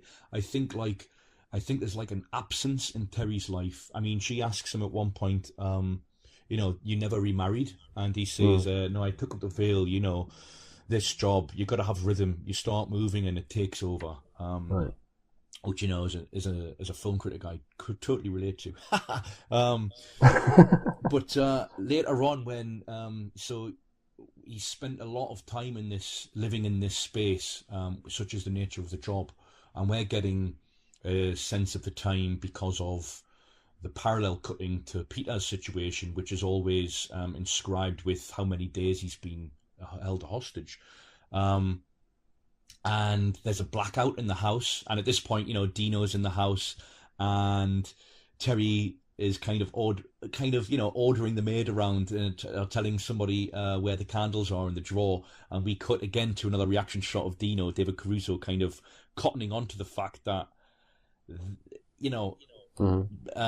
his friend here is kind of, if not falling for this woman, he's become a little bit compromised in, I guess, his professionalism and his emotional involvement and attachment to this household. Dino is very perceptive. Yeah, he is. He's very perceptive.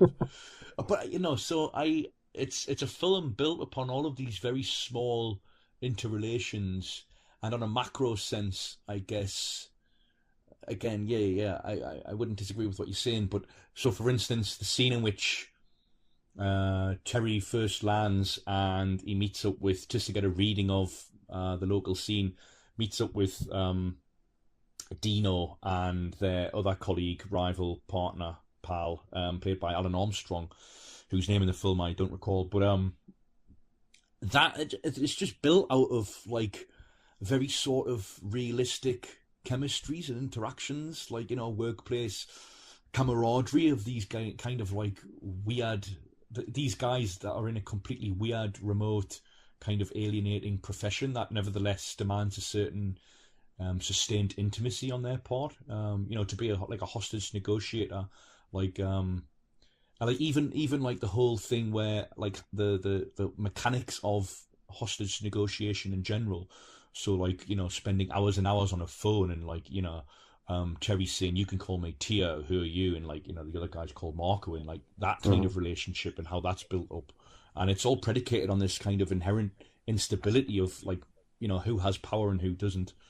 I find it very, very compelling. And I do find as a general theme, like doomed romance or forbidden or prohibited romances kind of very appealing to me anyway. They were lucky that the maid's mother worked for Marco, weren't they? They were.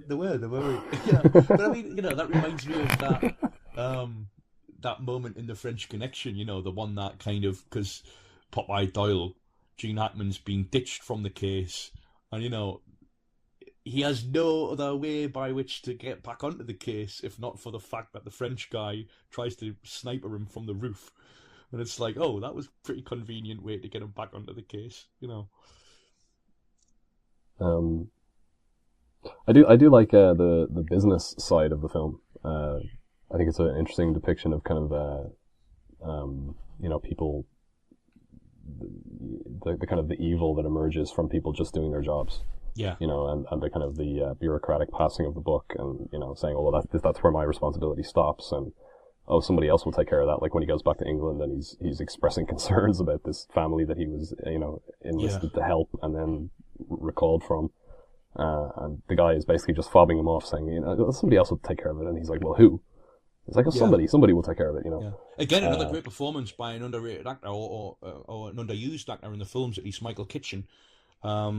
Because they're on a boat in the Thames, and one thing I will say is that there seems to be an unnecessary, not unnecessary. There seems to be like an extra attention to milieu here. Like, for instance, when Terry visits his son, who's obviously at like this private school playing rugby, and like they didn't have to shoot that scene, right? So like they didn't have to make it like that, but it just seems to add to the general economic way in which they characterize him and like his background. Right, yeah, it's a very splashy film. This is exactly the kind of film that people are talking about when they say that Hollywood doesn't make you know, mid-budget dramas for adults anymore. Like this is even like a pretty high-budget film, I would have thought. And yeah, that's exactly the kind of thing. Is like they spared no expense on this drama about a love triangle, and you know, yeah. This is Anyway, some part of it reminded me a little bit of Ridley Scott's The Counselor, right, and the themes of kind of you know, subjects caught in systems, and the kind of that kind of horror of objectification. You know, these people that are kidnapped are, you know, objects of value. Yeah. You know, which, you know, it's just a business. When you have such a you know, an individualistic culture and this like idea of like personal liberty, that there's really nothing more horrifying than becoming this object in that way. But it's I love Russell Crowe as an actor. I think he's got a tremendous presence, and I think this is arguably his best performance. And I think a large part of that somehow is to do with the fact that he was allowed to be Australian. Because again, he didn't need to be, but it adds to the certain veneer of authenticity, which I think bleeds back into, you know, what you were saying. I mean, this was written by Tony Gilroy, who subsequently went on to you know, write the Bourne films, or the first Bourne four at Identity, least. And he Michael also Clayton wrote and directed Michael Clayton, which again has that very sort of weirdly cut off milieu about which general audiences will know very little, but it does in a very economic way kind of draw us into that and paint it without you know, dumbing its material down, which I think is terrific. And obviously I think a large part of its detail or that sense of authenticity comes from the fact that it has two source materials. This credited in the end credits. Firstly, there was a Vanity Fair article called "Adventures in the Ransom Trade" by William Prochnow and Thomas Hargrove, a hostage who was taken for 11 months in Colombia by FARC guerrillas. And that was called A Long March to Freedom, which was based upon the secret diary that he kept while in captivity. So it doesn't muck about in that sense in terms of its realism, let's say, that I think feeds well into the set pieces that we've talked about. The climatic one that you think is standout, which I think is also outstanding, ostensibly kind of comes from nowhere in terms of the detail that it goes into and the sense of action that it has as well. But again, it kind of makes sense that it's been kind of building up to that until that point, you know. One thing I was going to ask, you mentioned that there's sort of baggy sequences in this, you know, like kind of there's a lot of air in it. Stretches that are ostensibly to be filled by the high emotional content of the love triangle, which I just don't perceive. What I was going to ask is, do you think we need to see Peter's side of things to the extent that we do? I don't know. I mean, see, the emptiness of the love triangle thing, I think it all sort of hangs on Meg Ryan, and the fact that I don't really feel her, like, the only interaction you see her have with her husband, they have a friendly phone call at the beginning, but the main thing is that they just have a big fight. And you don't really feel their relationship, and you also I don't feel her connection with Russell Crowe. You know, she verbalizes it at the end, but it seems to me to come from nowhere. It doesn't seem to be you know, substantially dramatized throughout the second act at all. Yeah. But I don't know. I mean, if you didn't have, I mean, like, that stuff is some of the more interesting stuff in the film. I think is his, you know, I mean, the scene where they steal the map. It's hilarious. It's pretty funny and pretty tense. Gottfried John, who's sadly no longer with us, is Eric Kessler, a former Foreign Legion officer, who's also been kidnapped, and the way he assumes the risk to take the map back because he has the advantage of the camp, the captors thinking he's crazy, thinking he's nuts, and the way he kind of imitates. Is it like just a broom or a stick or like some kind of shovel? And he pretends it's a machine gun. And he's going. Bop, bop, bop, bop. I also like the antagonism between Peter and the guy who was originally charged with or one of the people charged with his capture and then gets demoted to tending to the animals. Yeah, because again, he's just like being crapped on by within his milieu, right? As is Terry, as is Peter, as is kind of everyone in the film. They're all kind of just pawns in this very lucrative game. So I like the parallels between what for the guerrillas is a business, as Terry points out, but also the actual business of insurance and, like, you know, corporate entities and how they sort of acquire the expertise and rely on kidnap and ransom firms. To be honest, I think we could have had a little bit more, or I would have actually liked a little bit more of the insight into how the guerrilla group actually works, because, you know, it's explained to us that these were Marxist revolutionaries who had funding from the Soviet Union, and then when the Soviet Union was dissolved, they turned to kidnapping and ransom, and then they realized that this was actually, you know, it became more like that's just their business, and whatever ideological convictions they have are now kind of purely cosmetic. Yeah. And that we don't see that. That's not dramatized either. You don't, for example, see them kind of appealing to, like, you know, Leninist ideology or anything like that. It's just you see a couple of flags in the background, you know. But I think that's an interesting, even though this is a, you know, it's a geopolitical fiction. This, you know, it's Takala is the name of the country, isn't it? Yeah. And the ELT, but these are not. It's not a place or an organization that actually literally exists. But no, I think it draws as heavily a take- upon Colombia and FARC. Right, yeah. So and several other South American countries. Yeah, it's an amalgamation of different things, but it would have been interesting to explore that a little bit more, I think. Yeah. Get a little bit less time with Meg Ryan. Wow, I think you're coming in too harsh for Meg here. I mean, I was going to say, like, I think her, like, the way I read it is that she's less attracted to Cherry than dependent upon him for some sort of strength and professionalism. And again, it's through, I mean, it might be me just being overly invested in the Kuleshov effect, but like, again, it's through reaction shots. And for me, it's never really, like her faithfulness to her husband, for me, is kind of never in doubt. Although I do love the scene in which they do finally kiss when the Crow's about to board the chopper that'll take him to the final climactic action sequence, and he's putting magazines in the bag and guns. I mean, ammunition, not like lads mags and stuff. And she says, "I've never seen you nervous," and he says, "Yes, you have." And for some reason, Crow says like a line like that, and I believe it. He just embodies that sort of tough vulnerability so well, and then he kisses her, and then he walks out in the sunset like John Wayne at the end of The Searchers. So let me ask you: is it still a 9 out of 10 for you? So this is the thing, like, and again, coming back to Starman, like, I think we put perhaps sometimes a little bit too much pressure on, like, having to replicate certain emotional stuff, just to repeat a line from earlier.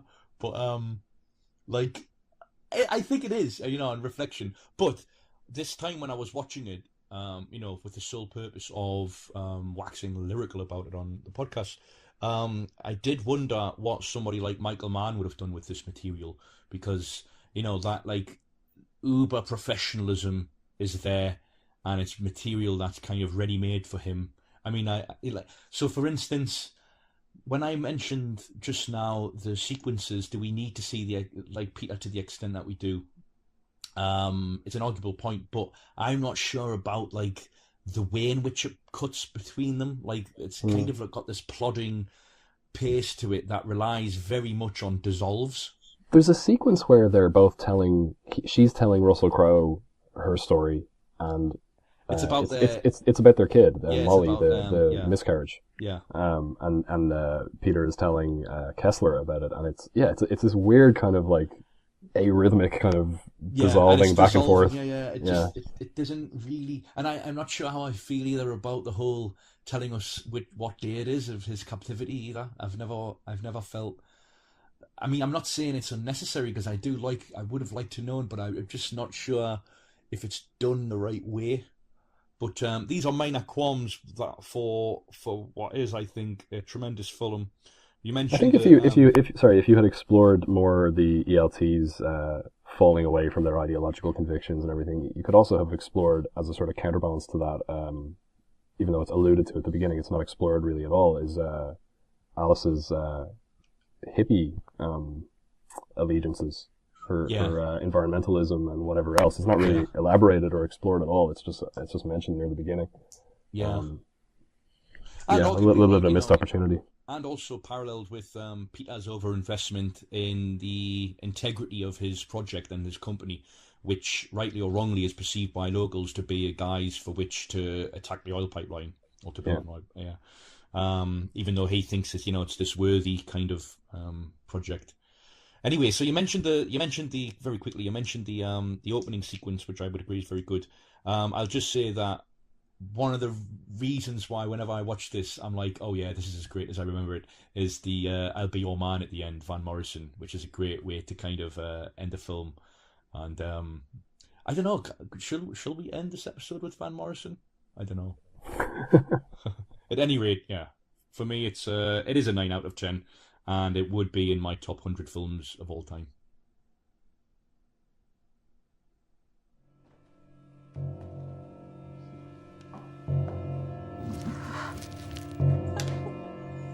Merde. Arrête là! Arrête là! Mais un genou, tu bouges plus! Vite!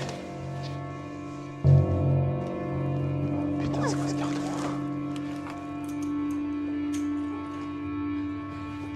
c'est la police.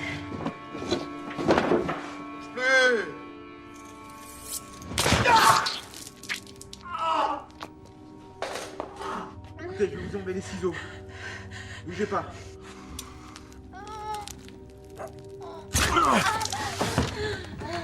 Ouvre la porte! Ouvre la porte!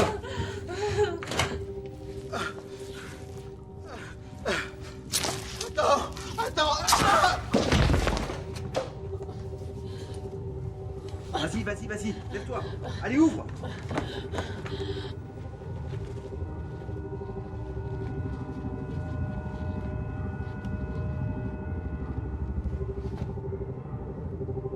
Ouvre cette putain de porte!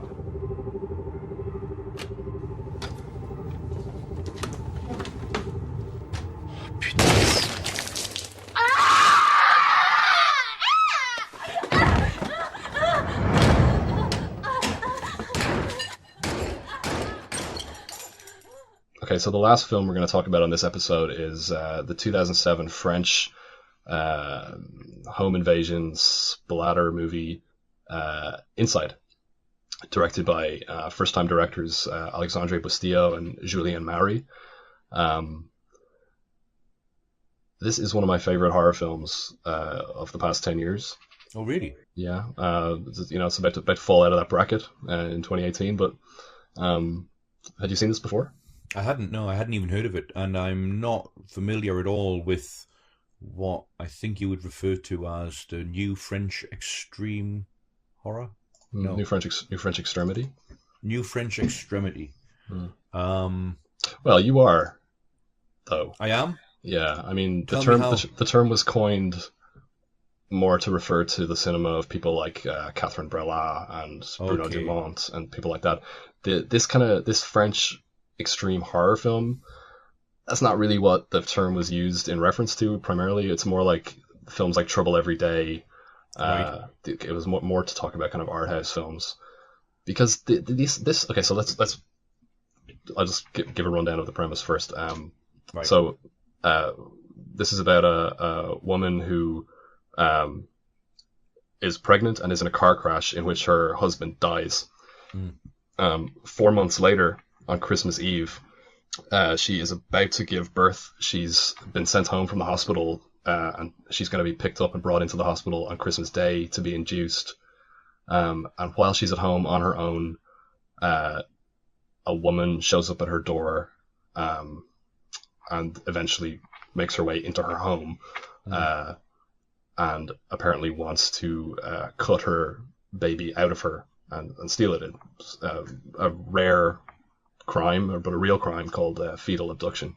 Yeah. There are real instances of this happening, but yeah. So this came out in 2007, same year as or around the same time as other extreme French horror films like Frontiers, Martyrs, but also around the same time as in America films like Hostel and the remake of The Hills Have Eyes, which was directed by Alexandre Aja, who had kind of kicked off that new wave of extreme French horror with High Tension in 2003. Oh yeah, okay, so I've seen that. Yeah. Yeah, and also obviously the Saw series had started a couple of years before this, so there was the same thing going on in America, more or less. But in America, it was called torture porn. Yeah. Which has this reactionary ring of moral panic about it, you know. Absolutely, yeah. Whereas in France, it was never called that, but in spirit, it's the same thing. To my mind, at least. But because there was this also in the art house scene in France, there was other stuff going on. These films are kind of lumped in with it, but these are way more films like, I mean, Martyrs, I suppose, is kind of more like an art house thing as well. But this is very much like a straight home invasion splatter film. That, you know, I don't see a huge difference between something like Hostel and something like this in spirit. So I don't know why. I don't know. I hate the term torture porn. I mean, I don't even like when it's used in scare quotes, like, because as though there's no like suitable alternative for it. Yeah, so-called torture porn. Yeah, call it the new American extremity or something. I don't know. Yeah, no, I mean, I guess in terms of modes of production, the American equivalents are kind of constructed in such a way to lend themselves to sequelizations, right, and serializations, and how the films can branch off into numerous and have branched off into numerous variations of a particular theme. Whereas, at least with this film, I felt like its plot is kind of self-enclosed in a way. It's a lean 79 minutes. Mm-hmm. Its premise is very and appropriately kind of thin in a way. What I liked about it is how it's almost like, so it's low-fi feel and it's low budget, or written into the very style of the horror. Yeah. So it's basically like you've got a locked room and scissors, and see how far you can go with those two ingredients. Yeah. Reminded me slightly of Panic Room in that sense. Oh yeah. So once the would-be kidnapper, the person who's after the fetal abductor. The fetal abductor, played by Beatrice Stahl. So you mentioned Trouble Every Day. Yeah. She embodies such a creepy presence. She is amazing in this film. I mean, like in Trouble She's Every so Day, great. she's amazing as well. But this, I mean, she has kind of arguably less to play with here. Yeah, and does more. She makes a lot. Yeah, she plays a lot of different notes. Yeah. So once she is in the house, Sarah, the protagonist, played by Alison Paradis, she is kind of holed up in the bathroom. Yeah. Which she keeps when she keeps trying to get out of, and then having to again relock herself in because and her vulnerabilities again written into the very premise of the film, because she's pregnant, so she can't really move about with the same agility or dexterity as an ordinary horror victim. Right. Yeah. Exactly. Yeah. Would be able to. Yeah. So the story was so Alexandre Bastillo and Julianne Mary have worked together on 3 subsequent films. So they're a directing duo, but they hadn't met before working on this film. And the original story idea was Bastillo's, and it came from having a pregnant friend whose husband was away a lot, and him thinking, what would happen if somebody tried to force their way into her house? That was the beginning of the story. But then the first thing that he did with Mary when they started working together was decided to, because his assumption was that it was a male attacker. Yeah. And they decided, well, what if it was a woman? And then they asked themselves, like, well, why would a woman attack a pregnant woman? And that's what led them to the phenomenon of fetal abduction. Right. So, yeah. But what did you like the film? I did. I liked it a lot. I mean, there was certain films came to mind while watching it very early on, and films as far away from each other as you've got Alien. In terms of like, I think there's a dream sequence early on where like the baby kind of comes out in such a way to evoke Alien. Rear Window, when she's using the camera and the flashes from the camera to light up the dark, which I guess is echoed also in Saw, in the first Saw film. Oh, that's right. Yeah. It's also used in Adam Wingard's You're Next. The scene, oh, right. They have the camera flash that's lighting up the otherwise completely dark cellar, and the scene toward the end of Inside where she makes herself a makeshift weapon out of the kitchen knife and the handle of the broom or something like that. Right. She makes herself kind of like a spear, and suddenly she seems to be kind of like empowered, like she's gonna fight back. Yeah. With a and very she has phallic the instrument. camera. Yeah. That whole sequence, and even the music in that scene. I was watching it earlier today, and I was thinking, because I watched You're Next recently, right, which is another film that I really, really like. But all of that in You're Next is clearly a very kind of overt reference to Inside. I mean, you've also got a reference to Ghost as well, with the dream sequence of Mathieu, the dead husband, kind of revisiting her, which is evocative of the the pottery scene. The famous scene in Ghost, which actually takes place before Patrick Swayze dies. That's true. That's the urban myth around that film. Everyone always thinks it's him as a ghost reconnecting with Demi Moore. But, there's also a reference to Blow Up, the Antonioni film, where she develops the photograph and sees the figure of the woman hiding in the bushes I mean, watching photographs her are earlier always in the kind day. of creepy, right? Anyway, Yeah. like I always find there's a similar plot point in The Girl with the Dragon Tattoo where, you know, you're really kind of looking and re-looking at still photographs, which are kind of snapshots of dead time anyway. And then, like, you know, somebody incongruously is looking at the camera where everyone else is looking away. I always find that kind of thing really. That's a really cool scene in The Girl with the Dragon Tattoo. Not to get off topic here, but the fact that they're looking at the photograph that they have, and they can see somebody. They need to see the side of the street that the photograph they want to know who took the photograph that they're looking at. Yeah. So they see the person in the picture who's taking a photograph, and they track them down and see if they have. It's good. Yeah, it's great. It's the best part of that film, actually. A film that films that I otherwise didn't really connect with. But you've got like strange inclusions of certain plot points here, or backdrops. So you've got rioting in the suburbs that's seen like on television broadcasts. Like, what did you make of that? The whole thing at the beginning. There?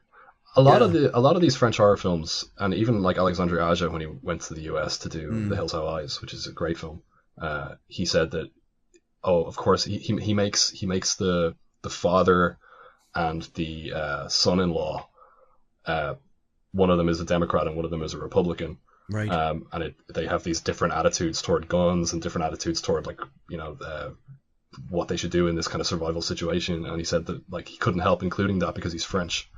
So I don't know, maybe it's a similar kind of thing here, but yeah, I think it's interesting to put that in there because they do spend quite a bit of time on it in the first. Obviously, they don't have a huge amount of time to play with, but yeah, it's weird because there's a little bit of time spent on it at the beginning. Because it seems to add a certain allegorical significance to everything, although I don't think it ever really comes to fruition. I had an early concern that there are a number of sort of false starts to the film, which I think deflate rather than build the atmosphere. Or run the risk of doing so at least. But I think the whole thing's kept together by a brilliant score. The score is great. Yeah. Okay, so in the second half of this film, as you said, it's very splatter heavy. Yeah. It's very graphic. It's very blood soaked, particularly when a gun's introduced, when two suspicious cops enter the vicinity with a prisoner as well. Yeah. And you know, we mentioned with regard to Arachnophobia, like the horror being grounded in what are quite sensible decisions on characters' parts. I think the same is true of this as well. Although I would question the third cop's decision to bring the teenager into the house with him. I don't know what the laws are in France, but it seems like a questionable it seems like decision. It's severely limiting, but for what I was going to say is, for all of the blood and guts and gore here, and it is very graphic, and it ends with a very, very sort of graphic scene. Yeah. I think the most effective, most creepy moment of the film is when the camera slowly pulls into Sarah's face as she sits on the couch, and like this black figure seems to really emerge in the background. And then the camera draws back, and it does reveal, in fact, that it is Beatrice Dahl already in the house, who then sort of recedes into the darkness, darkness, like a wraith, kind of angel of death. Yeah, exactly. It's really, really horrible. There's a lot of. I mean, that's the thing. One of the things I love about it is you can see, like you mentioned that we mentioned all the films that it reminds us of, or that it seems to reference or draw from.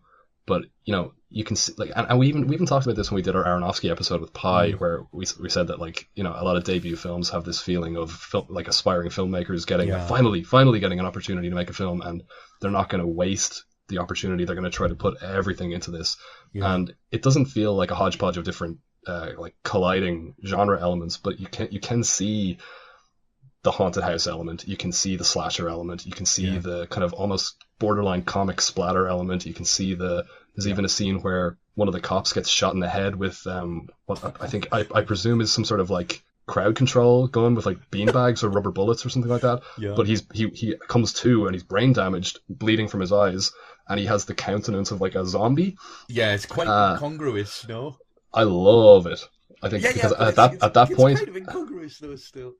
It is, but at that point, the violence and the bloodletting has tipped over to the point that what you're watching is like, because that's also when Beatrice Dahl and Alison Paradis are like, she's burned her face and she's like she has the weapon and she's like she's threatened to stab her own baby in utero with the knitting needle. Yeah, it's like a vision of like hell on earth at that point.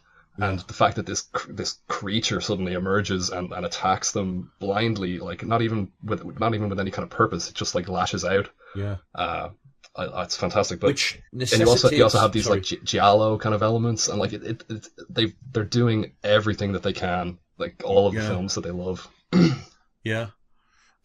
Which also necessitates their improvised union as well, where Beatrice Stahl actually, she saves Sarah. I know she saves her baby. Yeah, she saves her baby. Oh, sorry, she saved. She saves her, and then obviously subsequently, because she wants the baby for herself. But yeah, it's a moment where you think, oh, these two are united, because there is a twist as well, which I guess we won't reveal because we've revealed everything else. But there is a twist with regard to who this Angel of Death figure is. And did you see that coming? Were you surprised by that? I didn't. Oh, really? Okay, I always thought that was a pretty obvious twist. Right, because it calls back to the first line of the film and the CGI image of the baby being damaged by the crash. Yeah. And it's to do with that. But no, I didn't see it coming. But then I never see twists coming. I'm the perfect person to go into a film. Yeah, I'm not great. To that. I never studied script writing. I never know what beat I can never see acts or I can never distinguish between segments of a script. It's just I'll just watch it. Sometimes I'll enjoy it, sometimes I won't. Whatever. I was going to say that I was saying that the film kind of climaxes in this kind of like vision of hell on earth. Did you notice the number on the door of the house? No. 666. Oh, is it? Yeah. Okay. So another element. So there's a little bit of theological horror element thrown in there as well, and she also has a black cat. That kind of stuff. So I don't know. I mean, how do you feel about the extreme gore? Like, how do you respond to it? I mean, I like the build up to it, because how do I respond to it? Yeah. I think it's kind of funny. Right. The incredible editing that leads to is it the first cop who gets shot in the head? Because the two cops go in, one of them gets stabbed in the eye and the neck, and the other one that goes upstairs gets shot. Yeah, that's right. So it's the second one, I guess. And because it happens at such a moment where he gets into the bathroom and he's going to save Sarah, and as soon as he does so, no sooner has he done so than his head gets kind of blown to bits. His head explodes. Did you go back and watch it frame by frame? I didn't know. The prosthetics are so good. Really, it's really well worth watching. I have done that. I do remember doing that on a VHS with Frank Booth's death in Blue Velvet. Right. Okay. Yeah, I trust that the prosthetic is good because it makes. I mean, I said lo-fi and low budget. I'm presuming comparatively that it's a low budget. 1.7 million. It feels very, they're always digital. They're always complaining about Bustillo and Mary and all the filmmakers of this kind of they complain even about the fact that this is called a new movement in French horror, and they're saying, well, no, a movement would imply that we were making a lot of films, and it's impossible to get financing for these films. French horror is super low budget, and that keeps it kind of ghettoized. By French audiences don't respond to it because the American horror is produced in a much more sort of polished way, right? And that's the reason that people like Alex Aja left France and haven't gone back. They've did Hills Have Eyes and Piranha and things like that in the States. And Bustillo and Mary, on the strength of this film, were obviously offered lots of projects as well. They worked with Dimension Films on the remake of Hellraiser that still hasn't happened. They've been, instead of making the big budget or properly budgeted remake that they've been promising, they've been making really super low budget placeholder things just to hold on to the rights. Going straight to video. They worked on that for a while but didn't end up making it, and they also worked on the sequel to Rob Zombie's Halloween. But then Rob Zombie decided that he wanted to come back and do it himself, so they didn't do that either. And they were also offered the remake of Nightmare on Elm Street, but they didn't want to do a retread of the original. And their idea was to have the cast, the characters, not be teenagers, but to be children. And for Freddy to be much more overtly a child molester. And apparently Platinum Dunes told them, no, we want to make a mainstream film, that's not happening. Although it might have. But they did you know, in shaken. the film that they ultimately made, the Platinum Dunes ultimately made, did actually put more emphasis on the child molestation aspect of it, but the characters remained teenagers and young adults. So they've stayed in France mostly. Like their next film was we mentioned on our second episode when we talked about angst, the fact that the German word angst means fear in English. Yeah. So to retain the German title kind of results in a sense of understatement. Yeah. Like, we're talking about angst in the context of what actually happens in that movie. It seems like an understatement. Their second film was called Le Vide, which translates in English as pallid, but it was released as livid.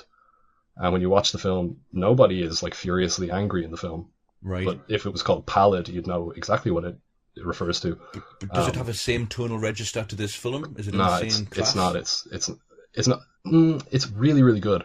Right. But it's much more like it's first of all, it's supernatural horror, and it has a kind of a dark fairy tale kind of feel to it as well. It's so scary. It's really, really scary. It's much scarier. I mean, it's much scarier than this. Yeah, I think I would prefer something like that on the strength of that one scene alone that I just mentioned, where Beatrice Dahl's receding into the darkness. That's representative of the kind of thing that's in Le Vide, right?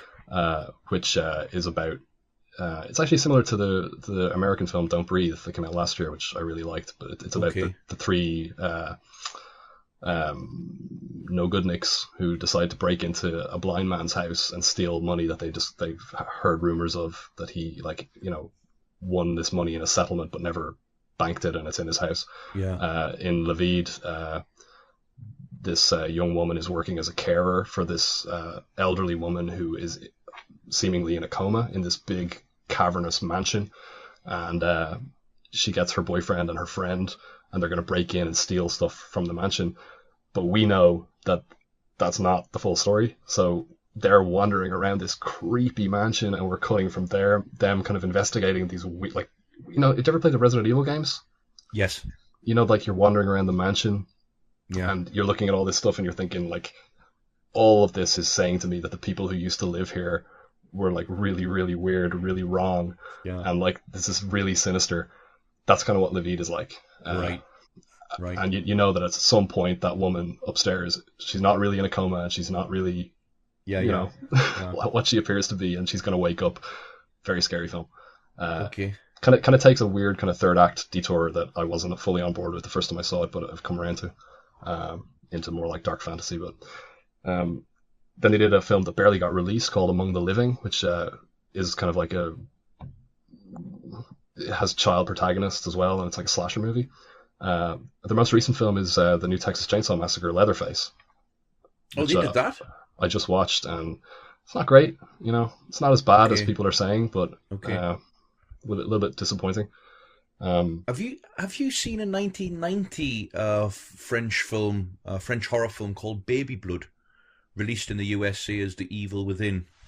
No. I had it recommended to me as the description from the recommendor was a French prego horror film, and it was actually mentioned by coincidence to on the day that I was going to watch Inside.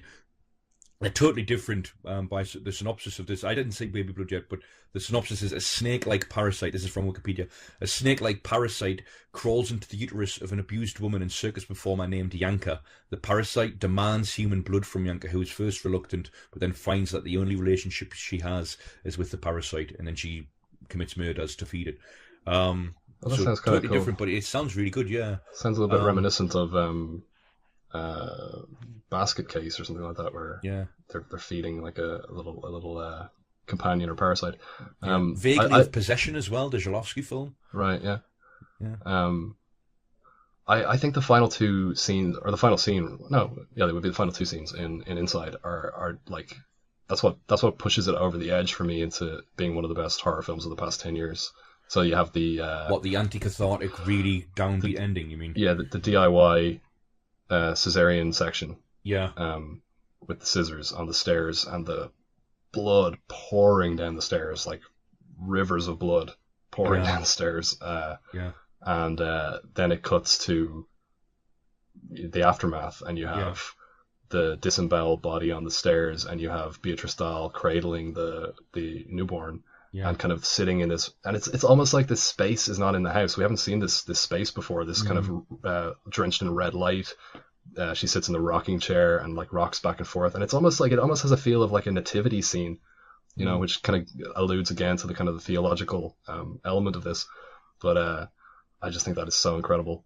I know what you mean, and it's made all the more horrific for how, like, sort of calmly she does it, following the, preceding carnage, the high octane carnage that's come in the, the preceding 20 minutes.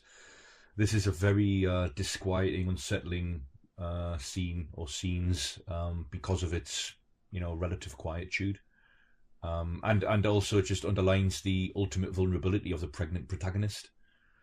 Yeah, I mean, who's rendered utterly. I mean, I did like how the film, the horror in terms of its story, becomes an allegory for labor itself. Like Sarah gradually, she's hardened by the ordeal, and kind of by the end, it kind of confronts and embraces it, but then like it's just left totally shattered by it, and ultimately, it doesn't end well. Yeah, but I think that the emphasis on physicality and fragility in these kinds of films, it gets at something very kind of potent and profound about mortality and embodiment, and in terms of like a predatory storyline like this, it's like also objectification. I love it. I mean, the very first moment underlines that with like the death of a CGI, but the death of a baby because of something that's completely at odds with human physicality, which is like something mechanical and heavy as a car. It's like and just the caprice of it as well. Yeah. But yeah, like actually, I love the way that they, like, when they're fighting in the kitchen, it keeps cutting to like the baby's gestures in the womb. Are mimicking her gesture. She puts up her hands and the baby puts up its hands. Yeah. Well, I finished this with I just want to read a very short review of this film from Letterboxd by a user named Grooveman. Okay. He says, kind of like a remake of Home Alone, but instead of Macaulay Culkin, you have a pregnant chick, and instead of Chris Columbus, it's directed by Satan. Okay, so that's it for this episode of The Habitus. Thank you for listening. Please follow us on Twitter at habituspod. My name is Bobby Lowe. I'm here with Michael Pattison. Thanks for listening, and we'll see you next time. Thank you.